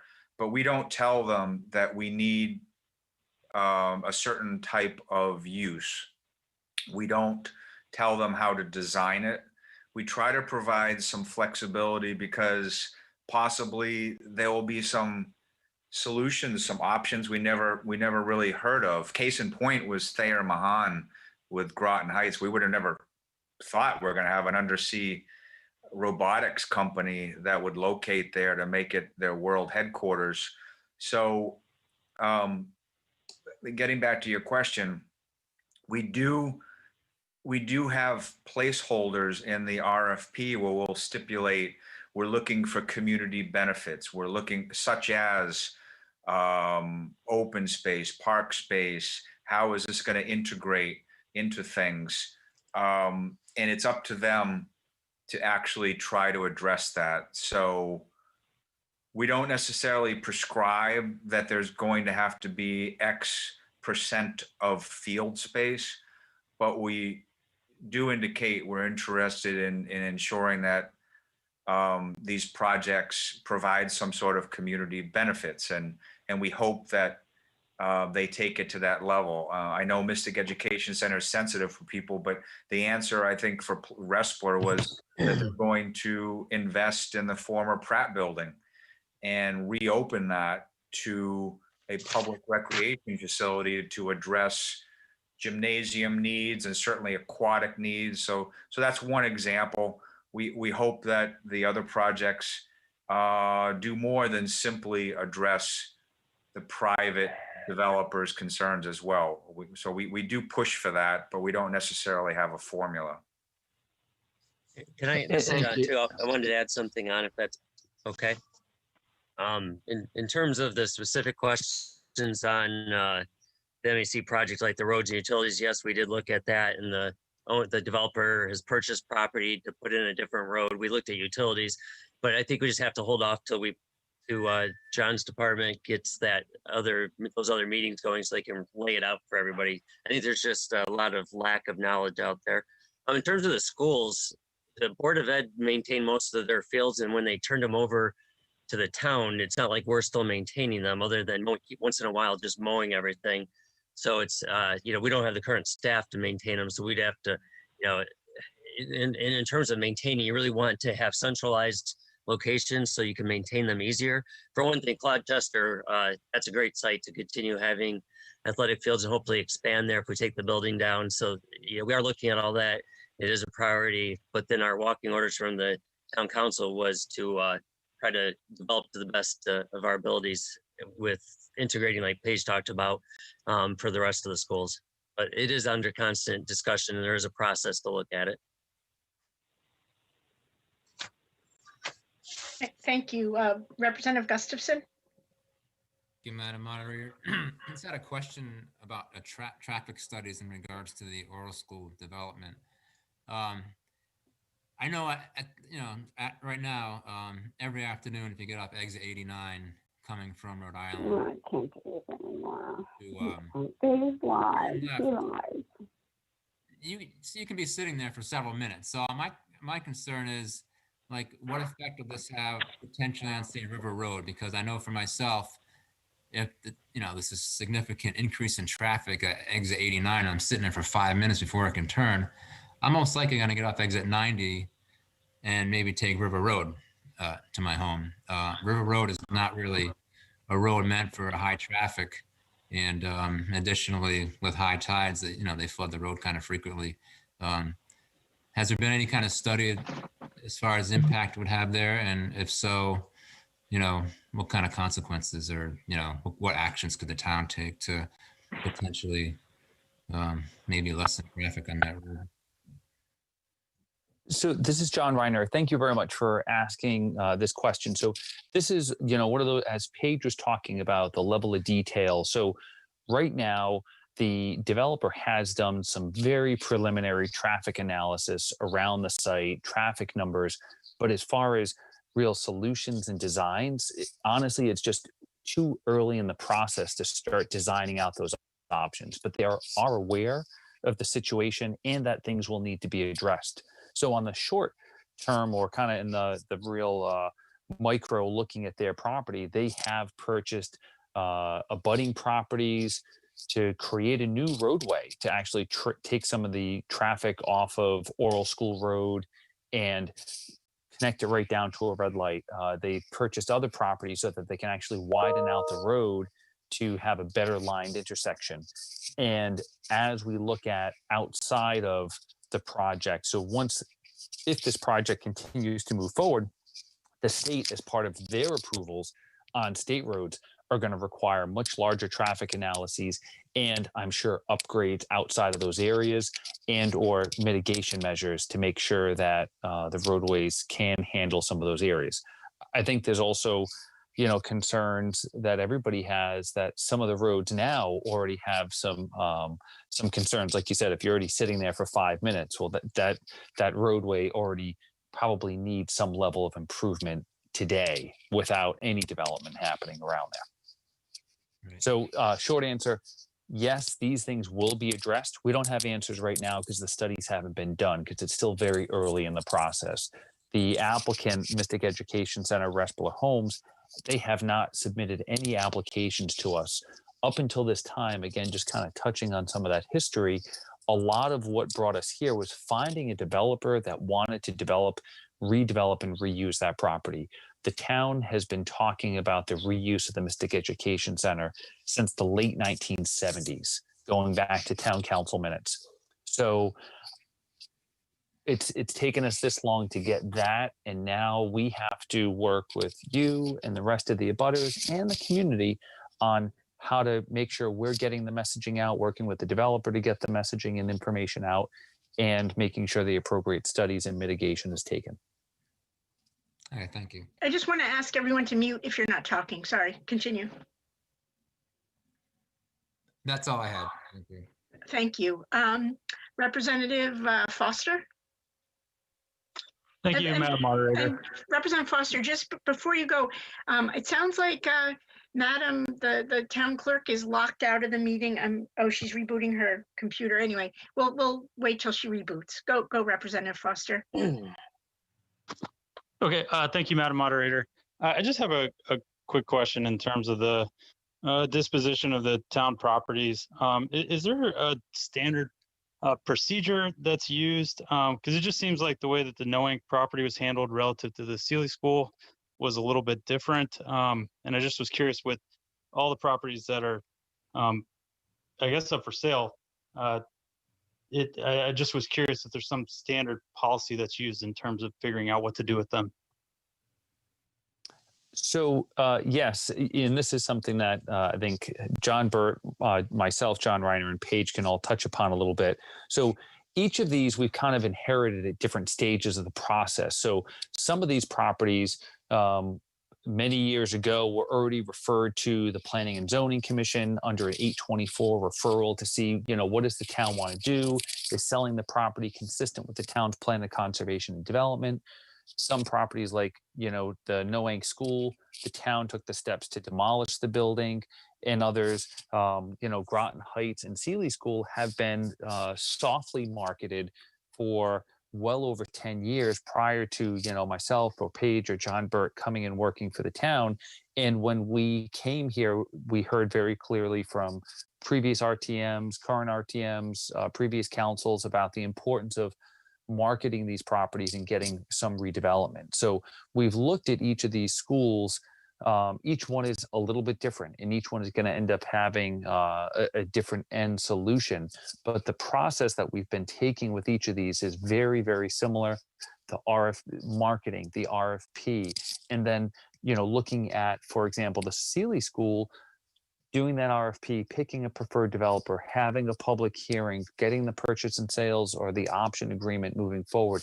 That's a very consistent process that we take, and we're doing that again right now for the Colonel Ledyard School, as well as the Gold Star Highway properties, which the RTM will see sometime in the next 2 to 3 months after the public hearings for both of those two properties.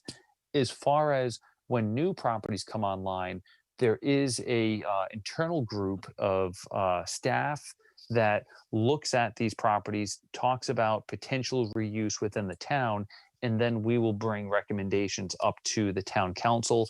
There's a couple of properties that we're looking at right now that'll be coming up to the council relatively soon. And as well as somebody had asked questions about Butler, about Claude Chester and Mary Morrison, we haven't gotten through those to the process to even bring them to the council, although I believe Mary Morrison, the school department, is retaining ownership of that school, but Claude Chester and Butler, we will be taking those to the council sometime in the next few months to talk about what is it the town wants to see as the reuse and some potential options there. You know, as John Burt had mentioned with Claude Chester, there's existing schools, there's some opportunities there.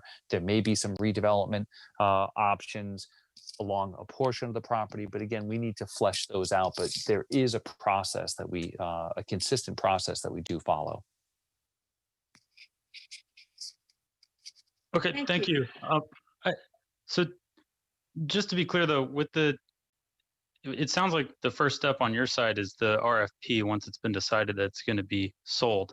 But, and the step before that is that the town council makes that decision and then passes that on to you. Do I understand that correctly?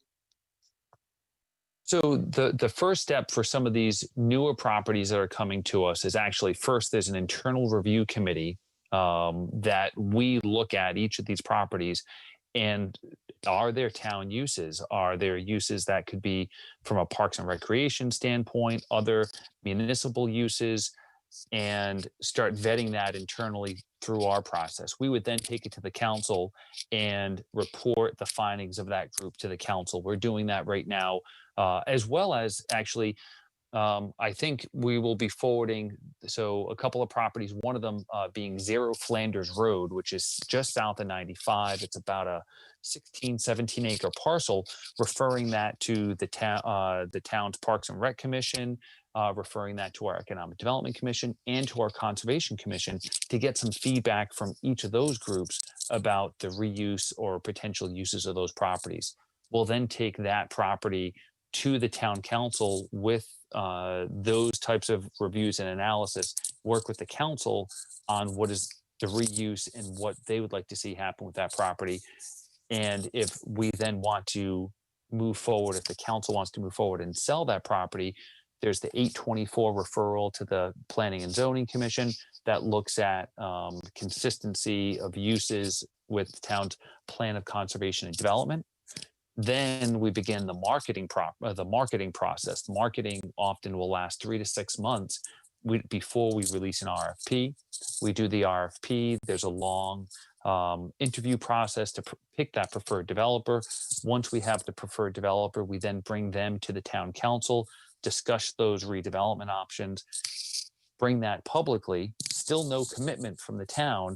And once we have a kind of a public unveiling of that potential proposal, we then will start negotiating with that preferred developer on an option agreement for the property.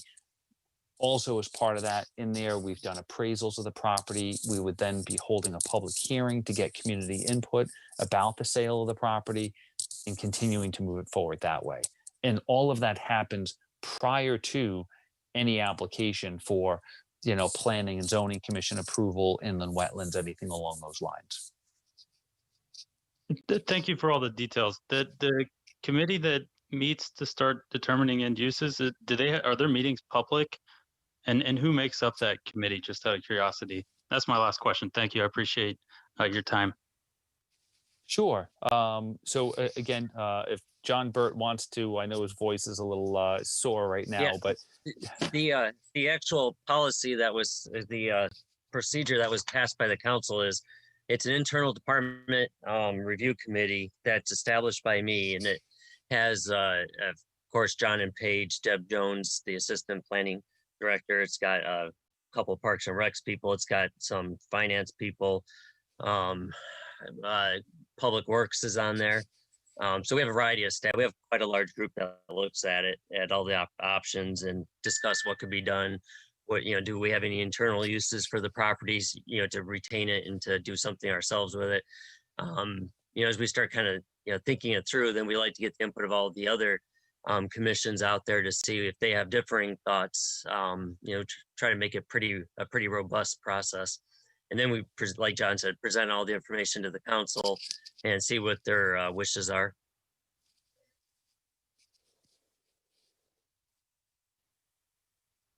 Thank you. Representative Washington? Thank you, Madam Moderator. Whenever I listen to the presentations about the development of some of these properties for multi-house use, I always hear we want to fill these apartments with EB and Pfizer employees. Are we putting all our eggs in one basket depending on EB and Pfizer employees? Because at any point they can downsize. And if that happens, are we able to fill these apartments with other people?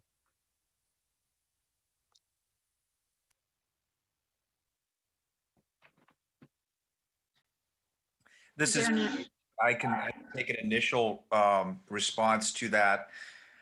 I think it's important to realize we've known for years that we clearly are a regional hub for jobs. However, the majority of the employees leave every day. I've really simplified that system, but it is true. And there are a number of reasons for that, but one of the largest is the lack of housing that is demanded by these workers. Now, 1/3 of Electric Boat's current workforce is retirement eligible.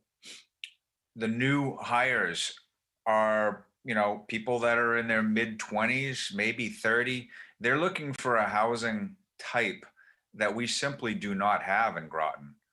The youngest multifamily development that we have is the Ledges, and that's antiquated. It does not meet current needs. Triton Square will begin to satisfy some of that need, but we have thousands of people that leave every single day, partially because they do not have the right housing choice. Electric Boat has long-term contracts. They tell their latest hires if they desire to begin working at Electric Boat and to stay there for their entire career, there will be work for decades to come. So we can't control the future, but we are fairly certain that we are going to have a pretty strong and robust workforce for the next few decades. And that's just from the companies we know. I had previously mentioned Thayer Mahan, who has no contracts with Electric Boat. They've gone over the past 4 years from 3 employees to over 60. I was on the phone with them today. There will be some future breaking news in which they will be even bigger than that. So we think with the blue tech economy, there'll be a number of other companies that will locate here. We want housing diversity, but simply relying on single family homes as our housing stock is not diversified. We need to have a combination of the single family, multifamily, duplex condos. We need all of that in order to really build a strong housing portfolio. And also, this is John Reiner quickly weighing in. So as Paige mentioned, Thayer Mahan, we've seen a lot of small business attraction to the area. And, we focus on those 26,000 jobs we have now with kind of the big 3 of General Dynamics, Electric Boat, Pfizer, the Navy base, but there's a lot of other employers who their employees are leaving here every day after they come to work. And there's also, it's not just attracting EB employees only. There's a regional demand for housing. Groton's a great place to live. There's not a lot of new housing stock. In addition, there's a lot of people that are aging in place that may no longer need their existing single family home, that want to move into something a little different, one level living, something is other options. We often see a lot of multifamily development projects being many of the units taken up by some of the older generation, the retired folks, because they want to get out of their existing home. So it's not just people all in their 20s and 30s. We're really going to see it's both ends of the spectrum that we expect. And in talking to the developers that are proposing these developments, all of their market studies are showing that. And that's what's happening in other areas around Connecticut where these types of projects are being built. Would you consider these new multifamily units affordable housing or high-end housing? So none of these units that are being proposed now are going to be affordable housing, meeting the deed restricted definition of affordable housing. Right now, Groton has 21% of our year-round housing stock as affordable as defined by the state. Will some of these be market rate? They're all going to be market rate housing. Are they all going to come in at different price points? Definitely. They're each looking at different segments of the market, whether it's Class A apartments, which are a higher end apartment that's brand new, or Class B, which are new, but seeking just a little bit of a different grade. Those are things that the developers have indicated to us of the product type. But again, most of the units that we're seeing for this multifamily, studios, 1 bedrooms, 2 bedrooms.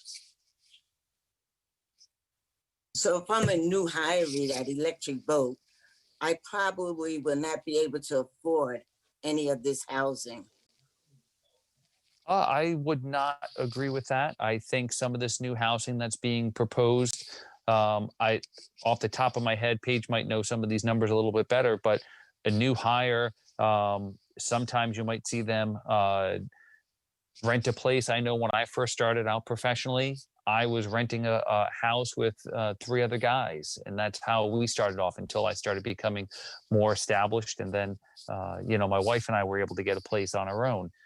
I think just family formation, we will see some of these households come together in different ways. So you might see a 2-bedroom multi-family unit shared by 2 different employees that decide to, share in the expenses. I know Paige can talk examples, and he has given examples before of his son who works for a contractor, a defense contracting firm, and has done this type of, housing up with roommates to cut down on expenses.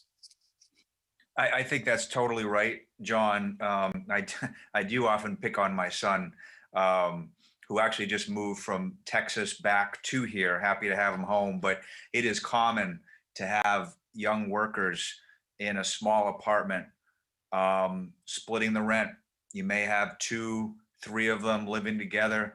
They tend to defer starting a family. They are really focused on their careers.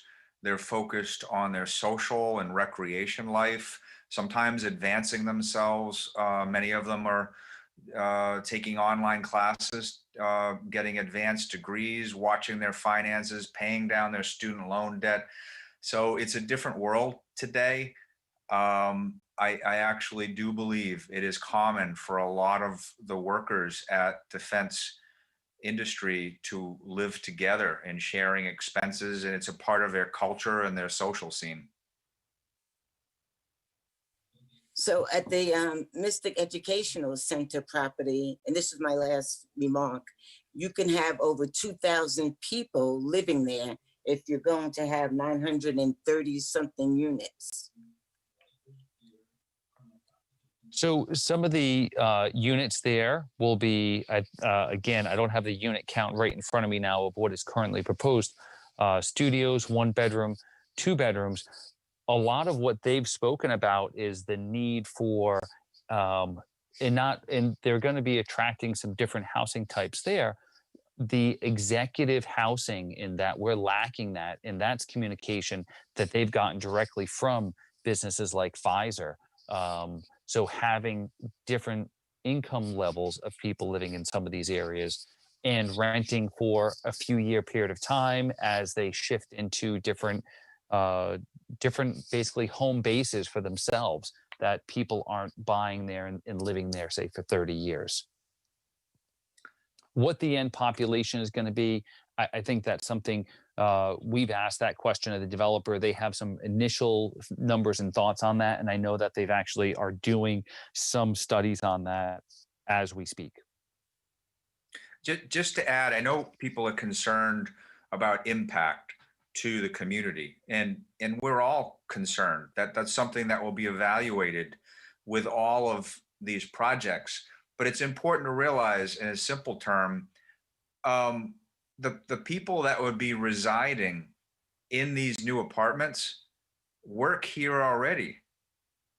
And in terms of impact, the numbers of vehicles that come into Groton and drive around in the morning, possibly through the day, and then exiting at the end of the day adds a significant amount of congestion. Many of these projects, multifamily projects, talk about, it's really surprising, we don't prompt it. They talk about how they're interested in providing some level of coordinated transportation for many of their residents, particularly so for the projects, the larger projects. I know Triton Square has talked about it. The Mystic River Bluffs has talked about it. Many of them talk about it, how they want to coordinate so that someone who's living in one of these developments doesn't necessarily have to take their car.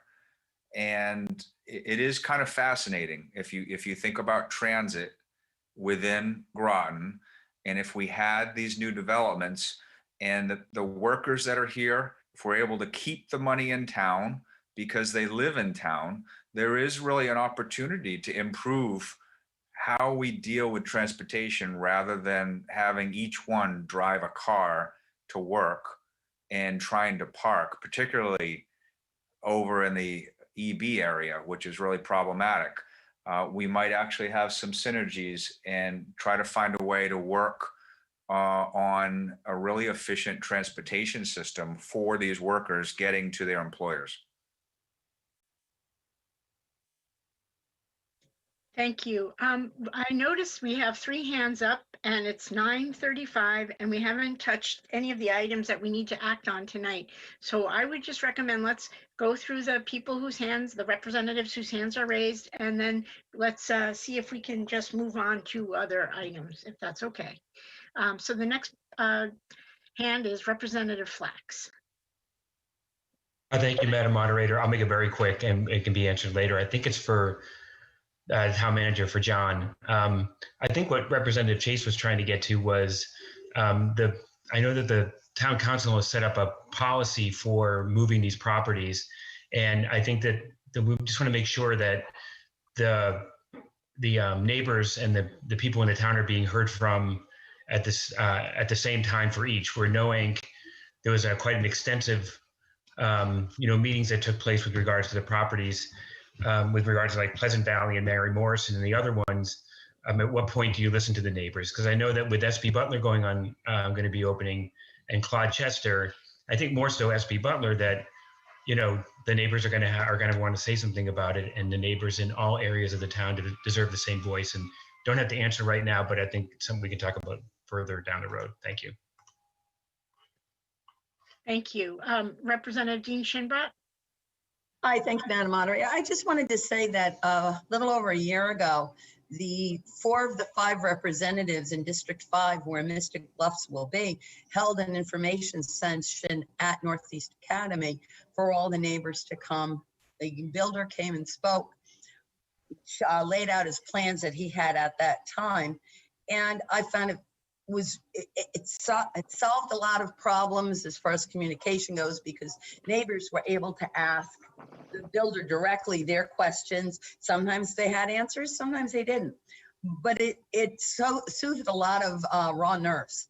And I think that's something to think about doing with these developments is hold neighborhoods information sessions. Just let the neighbors hear the proposals. It does help. Thank you. Thank you. Representative Katowski?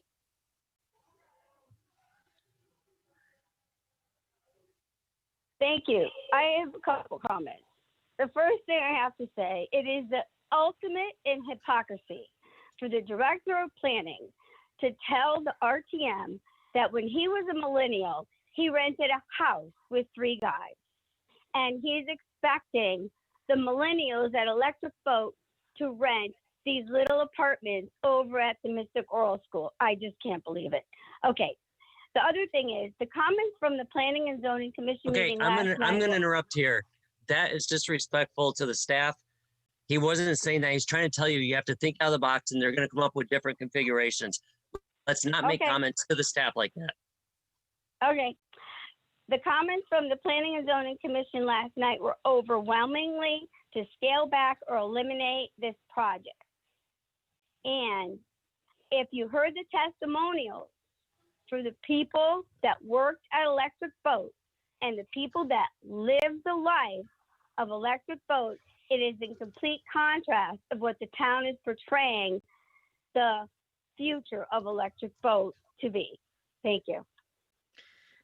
Thank you. I see no more. I would just kind of try to wrap this up before we move on and say, that I don't think anyone here wants to get into a situation where everything has been agreed on and there isn't, and we're moving forward, and all the RTM can do is, vote to overturn something. I think we want to be included in this. As you can see, there's avid interest. I know there's avid interest from a lot of the public. And I hope when we talk about this, we won't talk about it as the project, but rather the proposed project. So with that in mind, let's turn to the next item on our agenda, which is the report of the superintendent of schools. And I just want to report, we do have a new superintendent. Susan Austin did just start last week. And she is not here, but we want to congratulate her. And I was just informed by the Board of Education Chair, Watson, that they will be convening a joint meeting in the next month or so. So we'll be hearing from her then, and she's just getting her feet up. And I think we'll hear a little bit maybe from the liaison report in the next item from Representative Chase. So I just want to pass that on, and that brings us to our liaison reports. And as I noted, Representative Fitzgerald is stepping down, but did you have any report to briefly kind of summarize? I don't have a report, but I would say that the Board of Ed met Monday night, and they it's the first time they reviewed the superintendent's proposed budget. All of the budget meetings will be recorded, so they will be able to be accessed through their website if anyone is interested in the nitty-gritty of their discussions. Thank you. Thank you. Representative Cassieri, did you step down from the town council? I can't remember. I'm so sorry. I did not have a report. Okay. The town council met virtually for the regular monthly town council meeting on January 5th, 2021 at 6:30 p.m. The council had a presentation from Greenplay and Perry under item 2020-856 Recreation Survey and Pratt Building Reuse. The consultants gave a presentation on community outreach and findings in regards to the Pratt Building on the Mystic Oral School property.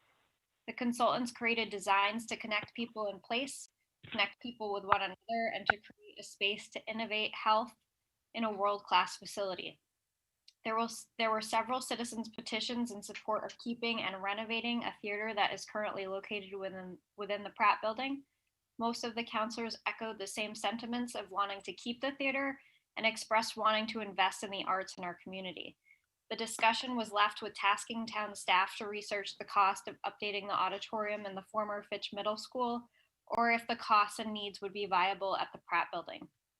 The Green Play presentation is available on the agenda for that council meeting. The council passed item 2020-895, CDBG COVID funding. This resolution approves a community development block grant COVID funding award to the town in the amount of $150,000 for the purpose of creating a personal protection equipment PPE stockpile. The next regular council meeting is scheduled for February 2nd. Thank you. Thank you, Representative Cassieri. That was terrific. Representative Wells, is there a golf advisory task force? No meeting, no report. Thank you. Thank you so much. Representative Mello Miller, is there anything from Parks and Trails? No meeting, no report. Thank you. Representative Rusk, is there anything from Economic Development? Yes, I'll make it really quick. Economic Development Commission met January 7th. They spent a lot of the meeting discussing the draft of 2021 goals and the annual report update and review of the bylaws. I'm sure that will be out soon. They also discussed that the payroll protection plan is has been reintroduced. It provides loans to businesses and it may be able to help businesses that have incurred COVID costs. The Economic Development Program has started a new program called Eat Local, Win Local. People who spend $15 in 2 different restaurants can take a picture of the receipts and email them to Lauren Post at lpost@groton-ct.gov to be entered to win one of 10 $25 gift certificates. The Joint Land Use Study, JLUS, is discussing the need for additional housing in Groton for the Columbia class pre-commissioned unit sailors. In the past, sailors stationed at EB have been housed on the base. This is no longer going to be the case with the Columbia class. So there actually is a need for housing to fill for these people. And other than that, Mr. Bronk covered the rest. So thank you. Thank you very much. That was great. Representative Chase, do you have a report of the Liaison Town Council Board of Ed R.T.M City of Groton meeting? I do, Madam Moderator. The Town and City Council's R.T.M Board of Education Liaison Committee met last Wednesday, January 6th at 5:30. The Board of Education reported the system went full remote for 2 weeks after Thanksgiving and have been able to avoid a lot of issues. Ledge Light Health District still recommends using the hybrid method. They've expanded cohorts for students with higher needs. And within a couple of weeks, we'll hear about teachers being able to get the vaccine. The district has funds to support children that need extra help. Students are being assessed in reading, and social workers, principals, and assistant principals are going to students' homes to do well checks. Every Tuesday, there is a health and safety education meeting, and they're still working on the budget and will be starting budget workshops soon. The Town Council and the City Council had no report. The RTM Director of Planning and Development gave a presentation depicting recent and proposed development and the relation to the community and increased taxes. Meeting coming up will have the Groton sale on the agenda to purchase land for display, and the student liaison is now assigned to the Community Development Committee to implement. A new grant for PPE will come before the RTM for approval. And they adjourned at 5:56 p.m. Thank you, Representative Chase. That was terrific. Are there any questions of any of these? I didn't see any, but we have three items on our agenda. The first item is the Community Development Services, which had a referral for developing criteria and starting the process to select our student liaisons for the RTM. Chairman Luck, would you like to read the minutes of that meeting? Yes, Chair Luck would like to read those minutes. Community Development and Services Committee meeting met on Thursday, January 7th, 2021. Present were Chair Lisa Luck, Representatives Jean Baker, Adam Hanscom, Susan Dean Shinbrot, Sue Hayline, and Robert Bailey. Meeting called to order at 6:30. Discussion began over what criteria is to be in place for student liaisons to the RTM. The committee determined the following criteria. 1, must be a resident of Groton and who attends school in Groton. 2, be a current junior or sophomore. 3, submit a one-page essay as to why they are interested, what they plan to get from being a student liaison, and what they hope to contribute to the RTM. 4, they may meet with Community Development and Services Committee for an interview. Note, if a student wants to or needs to resign, a verbal resignation is sufficient. Motion was made by A. Hanscom, seconded by S. Dean Shinbrot to accept the criteria that was established by the committee. Vote was 5-1-0, adjournment at 7:19 p.m. Thank you. Do we have a motion to accept those minutes? I'll make the motion. Chairman Luck has made the motion. Is there a And second? Dean Shinbrot Second, Bailey. Dean Shinbrot, I heard Representative Dean Shinbrot seconded that motion. Yes. So we have a motion on the floor to accept the minutes of the Community Development Committee and Services Committee minutes. It's been made by Representative Luck and seconded by Representative Dean Shinbrot. Is there any discussion on those minutes? Seeing none, all in favor of accepting those minutes, please say aye. Aye. Aye. Any opposed? Any abstentions? Okay, those minutes are approved. Did you have a motion to put on the floor, Chair Luck? A motion to accept the criteria as written. Can you repeat those, please? The criteria? Yeah. Yeah, I just lost it on my phone. Sorry. Just give me 1 minute.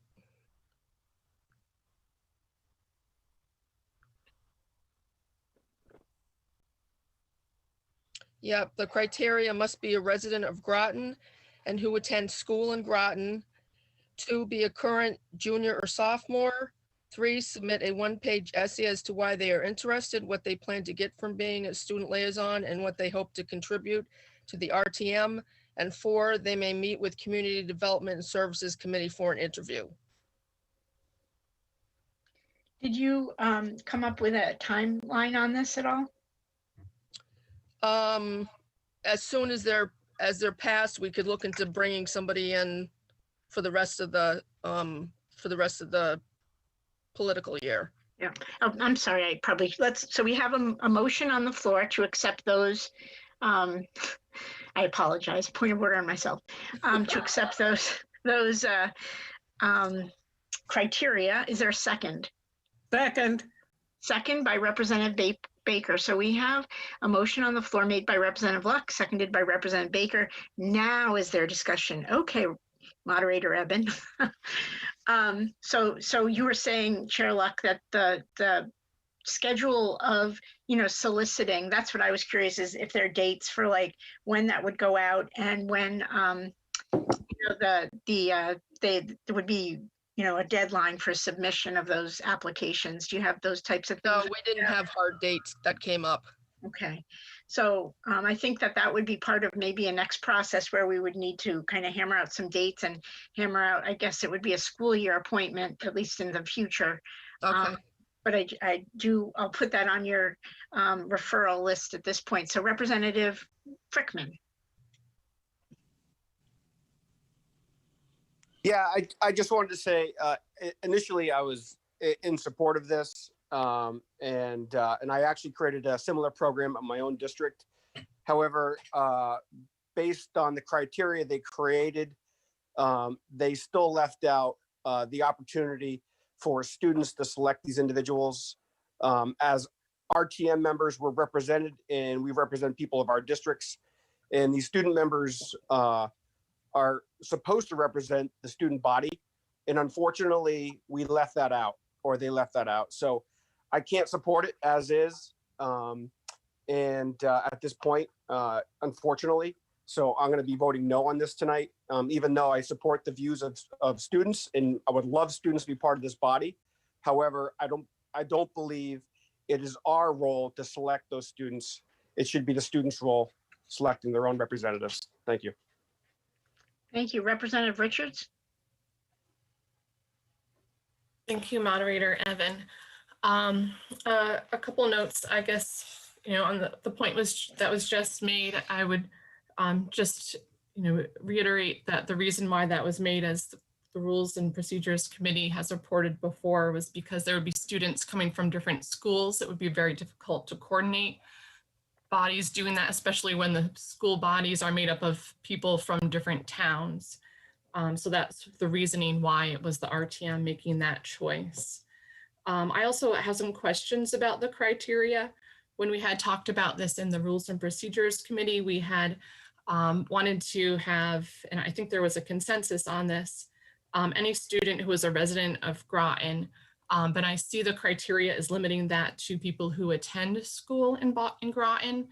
There are a lot of schools at the neighboring areas, Science Technology, New London, St. Bernard's, Williams, Fisher's Island School, among others. And I didn't expect that. I would like to see any student who is a Groton, who lives in Groton, to be a part of this process. I also was wondering if there was any discussion regarding the criteria. I see that there's an interest in an essay to understand why the student is interested and what they plan to get out of it and what they can contribute. Is there any criteria to look at? Like, are you requesting anything about their academic standing, experience, interest in political life, or civic life in general? And also, as the moderator brought up, is there any communication plan or timeline or flyer to educate students and schools as well about this opportunity, what the RTM is, how they would be involved, and to help kind of make that happen smoothly and be well communicated? Thank you. Thank you. Representative Whitehouse.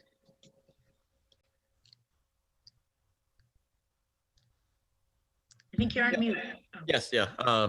Sorry about that. Thank you, Madam Moderator. Yeah, I believe with the Rules Committee, what we were hoping for was that a way would be found to make it somewhat democratic, and we didn't want to enshrine it in the rules what that process would be, but we're expecting the committee to figure out a way to make it a little more engaged. And I'm also concerned by why it wouldn't be open to freshmen. That seems like a fairly arbitrary decision, especially because one of the things I think we were hoping for was that they'd be involved for 2 years. So a junior applying in the spring couldn't be involved for 2 years. And so it seems like an arbitrary limitation to put that on there. I also have a concern that that someone who is a resident but not in our schools would not be included, because there's really no functional difference between a Groton resident who goes to Marine, Magnet, or Grasso and a Groton resident who goes to NFA. None of those schools are under the jurisdiction of the town of Groton. So it's not like because that'd be like saying someone who works outside of town shouldn't get to vote or shouldn't get to hold office in town. So that I mean, I could sort of understand the logic that would lead us there, but I don't think that should be in the policies. But the bigger concern is sorry, I don't remember which representative was who mentioned it before, but that it is simply an application. And now it's possible we may only get 2 or 3 or 4 applications for that many seats. But I think by getting it more involved, then that makes more students feel like they're part of the process. Even if it's not necessarily voted on by the student body, but just something that engages the rest of the student body beyond a student by themselves putting in an application. Thank you. Representative Baker? Yes. In the committee, we had a discussion about whether the student would go to school in Groton. And what we were hoping for would be the idea that the student would come to the representative town meeting and then report back, say, to the student council or something like that about what had gone on. And the fact that we felt that that would be of interest to people who also went to school in Groton, but wouldn't be necessarily of interest to someone if you had a student who lived in Groton and went to Ledyard. That was where that came from. And I think the whole idea was it was kind of more of a casual thing. that the student would write a report, and then we'd kind of look at the report and talk with the student and let them come. If they decided that they wanted to do it, then we would have them come and do it. And I don't think we put any number on it either, did we, Representative Luck? What, for what? Having either one representative or 2 or 3 or 4. No, we didn't. I believe that might be in the rules, however. Oh, that it was 4. Yes, it is in the rules. Yeah, okay, all right. So I think that was the reasoning behind having the student live in Groton and also go to a Groton school. Thank you. Representative Watson? Hi, thank you, Madam Moderator. I think these are all good questions and concerns to bring up. I think Representative Lux has done an awesome job at putting something forward. I think that we ought to move on it, and maybe this need to be reevaluated after we get a little bit of experience under our belt. So I would move the question. Thank you. All right, we have a few hands in the air. And then you caught me off guard, Representative Watson. I'm not up on my moving the question rule that we changed, but I wasn't timing our discussion, I have to admit. But there is a motion on the floor. It hasn't been seconded, though. I'll second. Second. Luck seconded. Motion on the floor to move the question by Representative Watson, and it's been seconded by many people, but I'll just pick Representative Jeannie Shinbrat. And that motion is not debatable. So all in favor of moving the question, please. It might be that we need a roll call vote on this, but let's try it this way. Please say aye. Aye. Aye. Aye. Aye. Aye. Aye. Aye. Hold it, stop speaking. There was a point of order on the floor. Who is the point of order? That was me. Representative Frickman? Yes. Yes. I thought that we'd only move the question after 10 minutes of debate. I don't believe we had 10 minutes of debate. Yes, as I had explained that I had not timed it. And I believe it probably has been 10 minutes, actually. Sorry. Are you positive? No, I'm not positive at all. If you've been timing it, I'm happy to defer to you. But I would suggest, Representative Frickman, that our new rule says that if it passes by a 2/3 majority, then the moderator has the ability to allow anyone with their hand raised to speak. So if you believe it hasn't been 10 minutes and that's your understanding, and I apologize, I just didn't realize it would. I have to be better on my clock, I guess. I apologize. Can we do a roll call vote, please, Madam Clerk, because I think it's going to be hard to determine 2/3 otherwise. Yep, I'm ready. Thank you. Adams? Yes. Bailey? Yes. Baker? Yes. Burrell? Burrell? No. No. Okay. Casper? Yes. Kasari? Chase? Is this for calling the question? Yeah, it's moving the question. Then no. Crockett Hubbard? Crockett Hubbard? Yes. Dean Shinbrat? Yes. Priscilla Fleming? No. Fitzgerald? Yes. Sachs? No. Portner?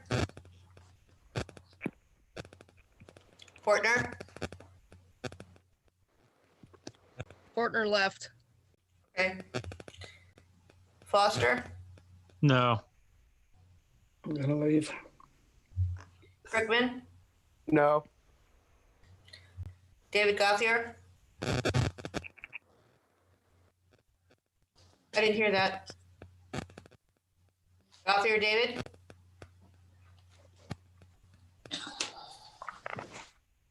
Gothier Lauren? Yes. Does your husband have a vote? He said yes. Okay. Gustafson? No. In your mind, wouldn't you say? Now they've taken the vote. Greenline? Please mute. Greenline? Yes. Yes. Hanscom? Yes. Jones? Yes. Kotowski?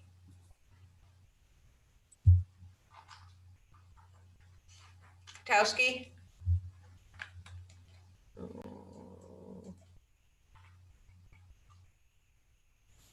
Katowski, Representative Katowski, you are muted if you. I can't unmute her for some reason. Kotowski? Okay, we'll come back. Lisa Luck? Yes, Mello Miller? Oh, she left. she left. Merritt? Merritt's not here. Perry? Yes. Kristen Powers? Yes. Sean Powers? Yeah. Kate Richards? No. Jason Rusk? Yes. Jill Rusk? Yes. Starkley? It's not here. Stevenson? Dane Stevenson?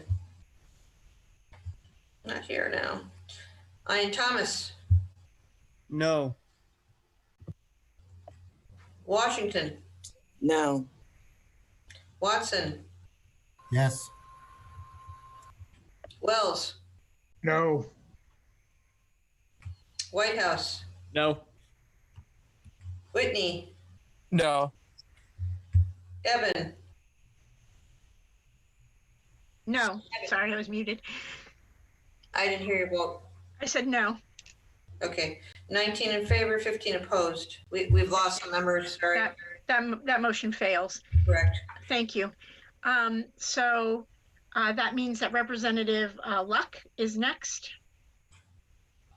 So to a comment I guess I want to make is it sounds like there's a lot of we've gotten input the committee from several of the members, and in the interest of moving along the meeting to a point, since it's getting so late already and we still haven't finished our business yet, is that if we could just take those comments that they have and put them in writing in an email and then send us to referral so we'll meet again. Representative Luck, I think that's a great idea. And what I was going to do is actually recommend that the Rules Committee meet jointly with you when you go to hammer that out, and invite abroad. Everyone is always invited to these meetings, but I think if you have specific opinions, it would be good to be there. So I'm happy to, kind of, I guess, table this motion to our next meeting and refer it if that seems, we can vote. If there's a motion for that, we can do that. Right. Yes. So we have a motion on the floor to table this discussion. Is there a second? Second. Second. Seconded by Bailey. Excuse me, parliamentary, pardon me. Don't table, please postpone.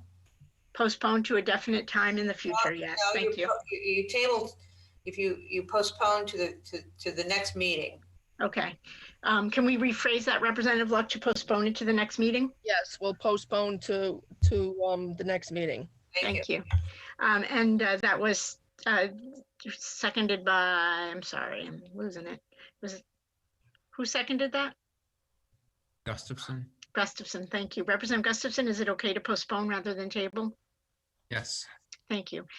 So we have a motion on the floor to postpone this discussion and refer it back to committee for extra work and invite the Rules Committee to join that group in their effort, and any other interested member of this body, so we can hash this out offline.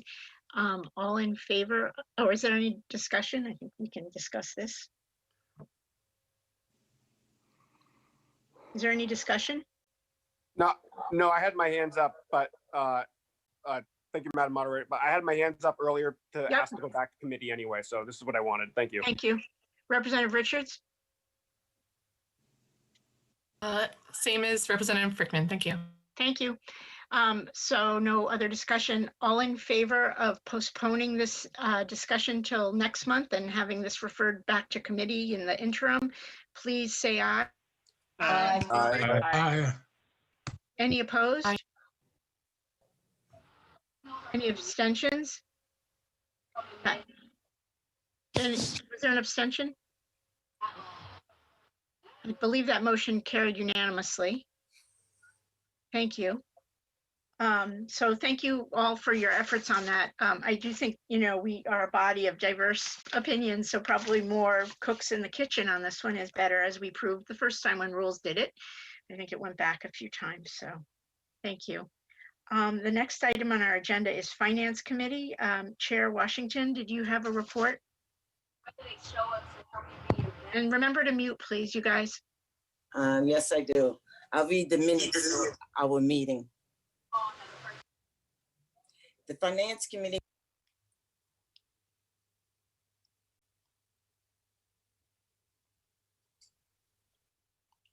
Representative Washington, you're muted.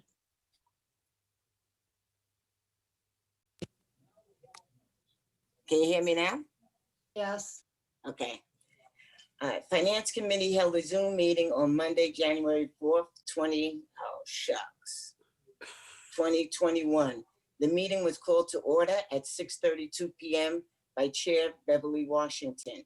In attendance were Representatives Chase Foster, Kathy Chase, Bruce Flax, Clarence Casper, and Sean Powers. Representative Roseanne Katowski was absent. Also in attendance were Moderator Ebbin, Town Manager John Burt, Marion Galbraith, Mark Offinger, James Streeter, John Padgett, Chad Frost, and Economic Development and Planning Director John Reiner. Unfinished business, none. New business, 4.1 2020-776-3, Groton Sale Foundation Memorandum of Understanding. Discussion. Town Manager John Burt led the discussion by giving the committee background information. The Groton Sale Foundation has been looking for a site for about 1.5 to 2 years. The foundation finally agreed on the state right-of-way in front of the Groton Public Library. Town Manager John Burt sent pictures of the site to the RTM, which are included in your packet. The town had 2 appraisals of the site.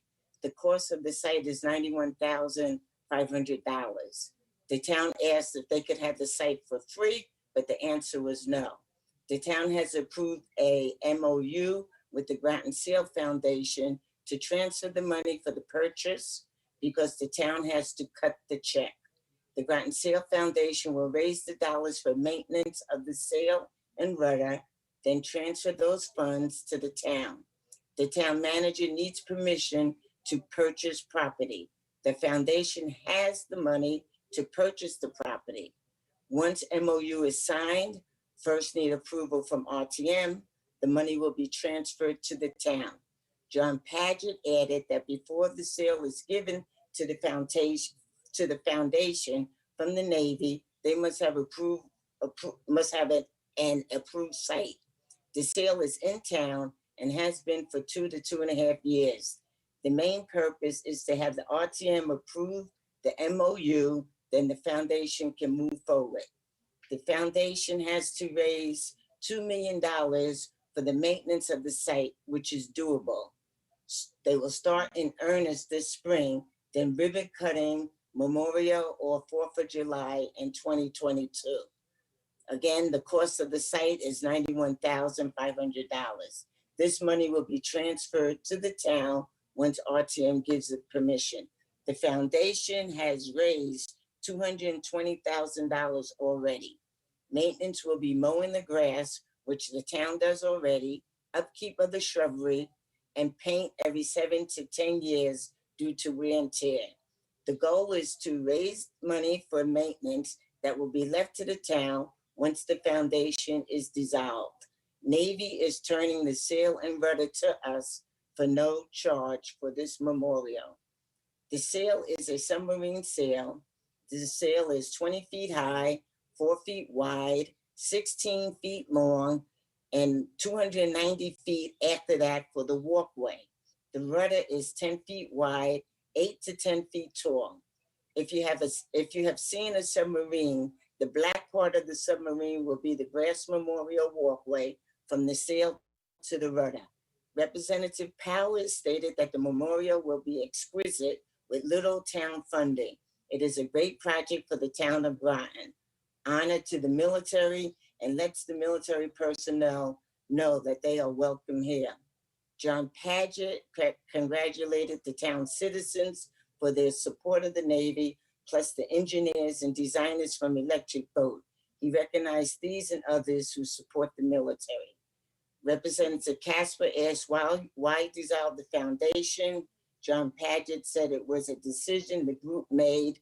The intention is for the foundation to stay in place until the town has enough money to keep up the memorial. The group did not want to perpetuate a museum foundation, so decided to leave enough money for maintenance, then dissolve. The town can get the sub-vets to help with maintenance. It also can be a chief petty officer project. A question was asked about the plaques on the walkway. The plaques will memorialize those who contributed to the foundation fund and tell story about the project. Representative Flack stated that this is a great project. It would not cost the town too much money. It is in the perfect place. Jim Streeter stated that the foundation cannot say definitely or give an exact figure to the town for upkeep of the property, but it will provide a significant figure. It is one of the major considerations they will be doing during fundraising. A question was asked about the selection of the site. Mark Ofinger stated that they identified 29 to 30 sites, evaluated them, had people involved in site selection. This site was on the list since day one. The sale is in town.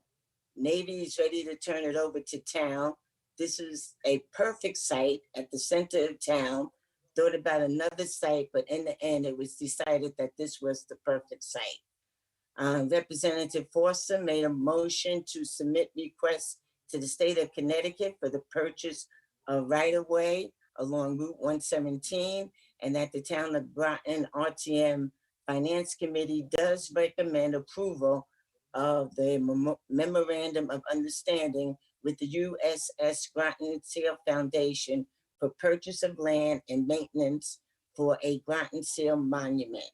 The Finance Committee recommends that the RTM approve authorization of the town manager to seek purchase of the property at the receipt of funding from the USS Groton Seal Foundation and approval of RTM. Motion was seconded by Representative Flax and passed unanimously. Next on the agenda was 4.2 2020-895 CDBG COVID funding. The discussion. Director of Economic and Development and Planning, John Reiner, provided the committee with information regarding this referral. The state of Connecticut Department of Housing has awarded municipalities funding through Community Development Block Grant to address COVID-19 pandemic.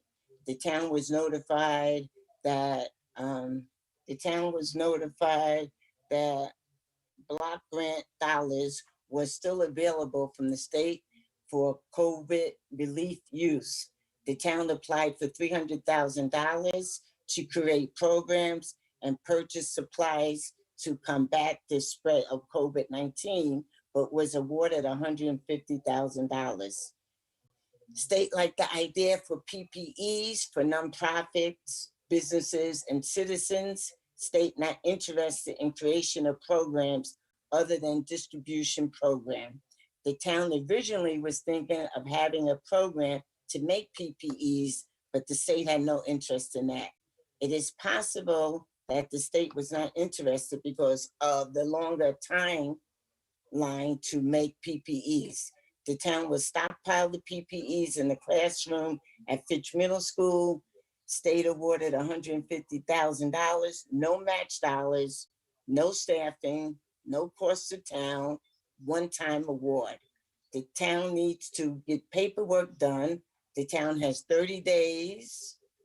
The town has 30 days. The town has 30 days. I lost my spot here. The town has 30 days. To accept the money, to accept the grant? Yeah, to get these funds. John Ryan has stated that we have until, something happened here. It's supposed to say John Ryan has stated that we have until December 31st, 2022 to spend the money. Motion was made by Representative Powers to recommend funding of $150,000 from the Community Development Block Grant to the full RTM, seconded by Representative Chase, passed unanimously. Thank you all. Thank you to all who participated in tonight's meeting. Motion to adjourn, 7:12 p.m. by Representative Powers, seconded by Representative Chase, all in favor of adjournment, and minutes respectfully submitted by Beverly Washington. Thank you. Is there a motion to approve those minutes? I make a motion to. Adams. Adams made a motion to approve. Who seconded? Powers. Powers seconded. So we have a motion to approve the minutes of the Finance Committee made by, sorry, I really like losing my, made by Adams and seconded by Powers. I better take notes. Is there any discussion? Okay, seeing none, all in favor of approving the minutes of the Finance Committee as motion made by Representative Adams and seconded by Representative Powers? Oh, is there? Please say aye. Aye. Aye. Aye. Any opposed? Any abstentions? Those minutes pass unanimously. Do you have a motion to make, Chair Washington? Yes, I do. Thank you. Okay, let me find it. This is for the purchase of the right of way. Do you want me to read the whole resolution? Just the top part, I think will do, hopefully. Okay. You just want to read the resolved? Okay, Yeah. thank you. Thank you. Resolved that the town of Groton does approve the memorandum of understanding with the USS Groton Sale Foundation for purchase of land and maintenance for a Groton Sale monument, along with the associated temporary easement. And further be it resolved that the town of Groton does authorize the town manager to seek purchase of this property after receipt of funding from the USS Groton Sale Foundation and approval from the representative town meeting. Thank you. Senator Chase. But we have a motion on the floor made by Representative Washington and seconded by Representative Chase.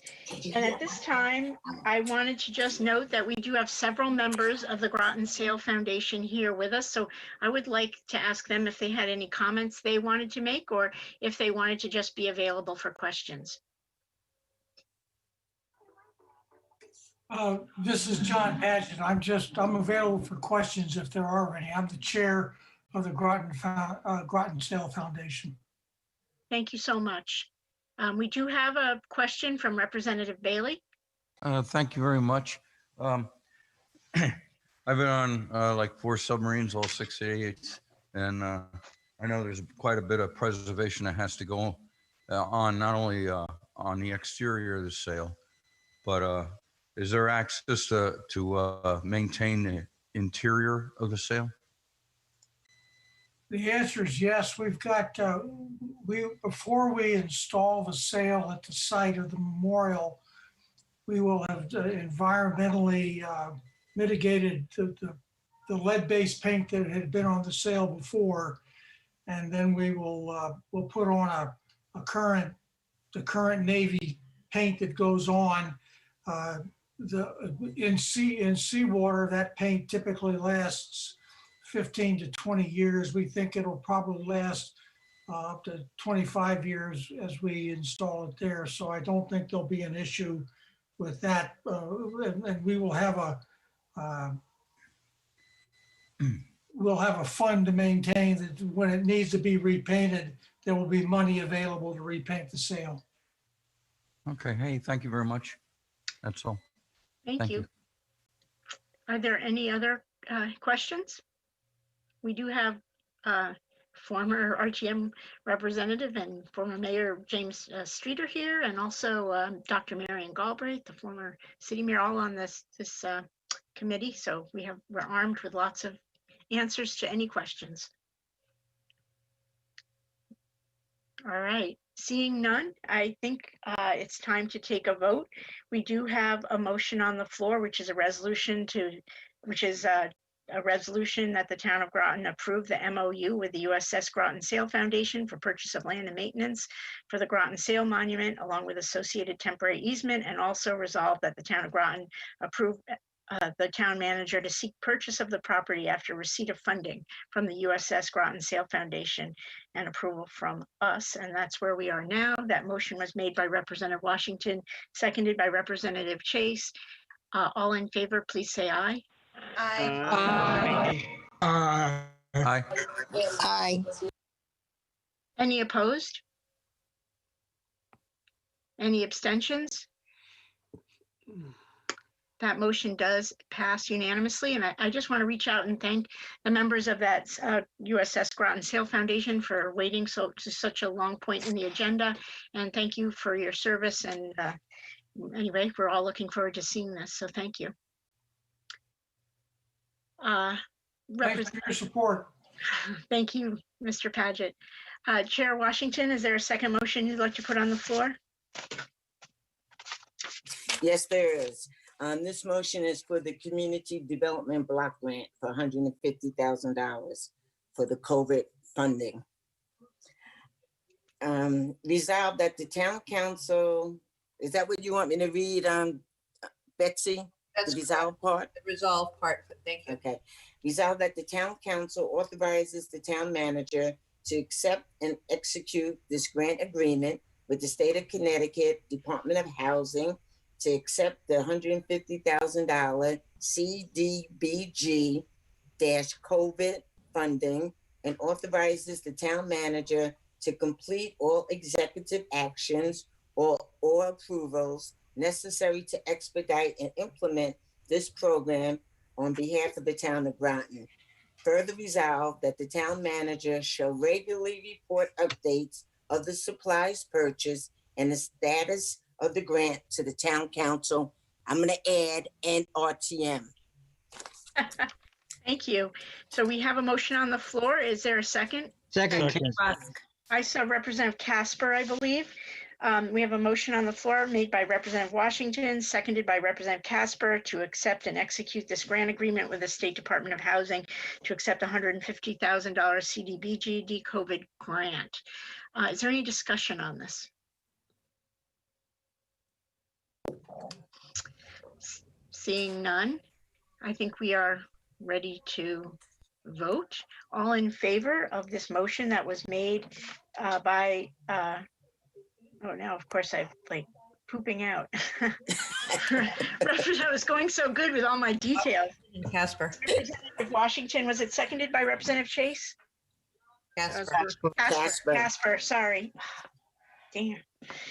Seconded by Representative Casper that the town council accept and execute this grant agreement with the Department of Housing to accept $150,000 CDBG COVID grant and allows the town manager to expedite and implement this program on behalf of the town of Groton. All in favor, please say aye.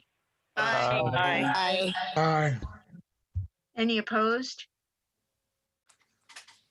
Any abstentions? Okay, that motion seems to carry unanimously. That's terrific. So thank you guys for expediting this last part. It's always like this. We build up steam at the end of our agenda. And we're at the point in our agenda where it says budget discussions, and I don't expect to have a robust discussion on this right now, but I do want to ask you all to think about this. And that is, I want you to think about what type of budget meetings should we have this spring, given this pandemic. Last year, we did have a really expedited budget process that lumped everything into basically 2 items. And so we passed most of the budget with one vote, which is contrary to how we usually do it, which is, account by account. And then we did debate a lot about a bridge. But I want you to think, I think that I heard there's, that from my point of view, that was probably a little too quick. But I also know there's probably, a plateau of how long you want to sit on a Zoom meeting. So if you could think about this, and perhaps in your caucuses, even think maybe, or reach out to me, it would be nice to maybe come up with a process that we could do this. That would be conceivable. I see Representative Washington has her hand up. Representative Washington? Oh, no, I was just going to say the same thing that you have suggested, that we should start thinking about how we wanted to hold those budget meetings. Thank you for saying that. Yeah, so think about it, try to maybe hash out a process. Obviously we can have the committees meet as usual via Zoom. It's mostly, it usually takes about 9 or 10, fairly long meetings, I think, in the month of May. And so, maybe we can come up with a process. Again, feel free to just email me your ideas, or if I know that Representative Mello Miller has left now, but perhaps it could be collated through the floor, the floor leaders. That would be great. And then we could kind of bring them together, and that would probably help me since I'm overloaded with emails. And then the other thing is, if anyone would like to be the, I'm just going to put it out there again, even though it's not a budget discussion, just if anyone would like to serve as educational liaison. Is there any other business, or is there any other discussion on the budget that people would like to engage in? I think Representative Adams has her hand up. Gutowski has her hand up also. Yeah, this doesn't have to do with the budget. I wasn't sure where I should mention this, but on the regular meeting agenda for today, there was an omission. I've noticed that Representative Burrill is not listed. Thank you. You might as well change that now before it becomes a minutes. So that's great. Representative Gutowski? Can you unmute yourself?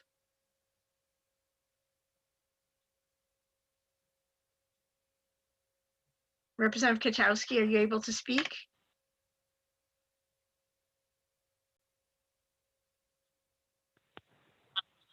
Hello? Hi. Oh, thank you. Okay. I would like to repeat my budget comments from September as we move into the budget process. During the 2021 budget process last spring, things were not normal, of course.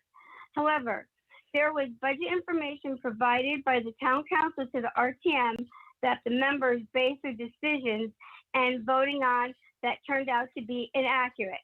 I am specifically referring to the fact that the town council assured the taxpayers in the RTM that due to the economic situation, that taxes would not be raised. The town council plan was to use fund balance instead. As you know, the RTM voted to move the 2021 budget in one number, excluding one controversial CIP. The reason that I and possibly other RTM members supported this number is due to the fact that the town council stated that taxes would not be raised. Then, after the RTM approved the 2021 budget, the town council decided against using fund balance and raised taxes. If I had known that the town council was planning to raise taxes, I would have proposed going line by line, as painful as that would have been to try to find savings for the taxpayers. Raising taxes should always be the last option, especially during hard economic times, which definitely was the case last spring. I just want to add that if the RTM is the last word on the budget, I think that the town council should have come back to the RTM and explained why they changed their mind about using fund balance. Who knows? After hearing the town council explanation, maybe I would have agreed with them, but there was no opportunity to do that. The purpose for repeating these comments is to make sure that this does not happen again this year. My question to the moderator is, should there be a referral to discuss this in order to do that? Thank you. You're asking Representative Kachowski if there should be a referral to discuss the budget from last year? So I'm asking, should there be a referral to make sure that the town council, when they provide us with their budget information, doesn't tell us one thing and do another? Who would the referral be to? I'm really only able to refer to. Probably the finance committee, unless you have another committee. I mean, because I know that they said, we're using fund balance, we're not raising taxes. And then after the RTM was through with the budget, they did the opposite. So I just want to make sure that doesn't happen this year, that we're provided accurate information on the council's intentions. I would think we could just ask that. Is Mr. Burt still on? But we did last year. Mr. Burt, could you take that comment and address it at our next meeting, perhaps? And Representative Kachowski, I'll refer it after that point, after we get some feedback from Mr. Burt on that, and if that's possible. Sure. Let's just try the direct communication method, because I think it's going to end up being asked of Mr. Burt anyway. So thank you very much. Thank you all for enduring a long meeting, and I thank you. Please stay well, be safe. Are there any, Representative Luck? I make a motion to adjourn. Second. Adam, second. Second. All right. We have a motion on the floor to adjourn made by Luck, seconded by Adams. It's all in favor. Please say aye. Aye. Aye. Aye. Any opposed? Any abstentions? All right. I didn't get to quite finish with my goodbye to you, but please wear your mask and physically distance. And I learned today at a workshop, you should physically distance, not socially distance, because we all need our social relationships now. So keep your distance physically, but it's good to have social relationships. So anyway, I'll see you next month. Thank you guys.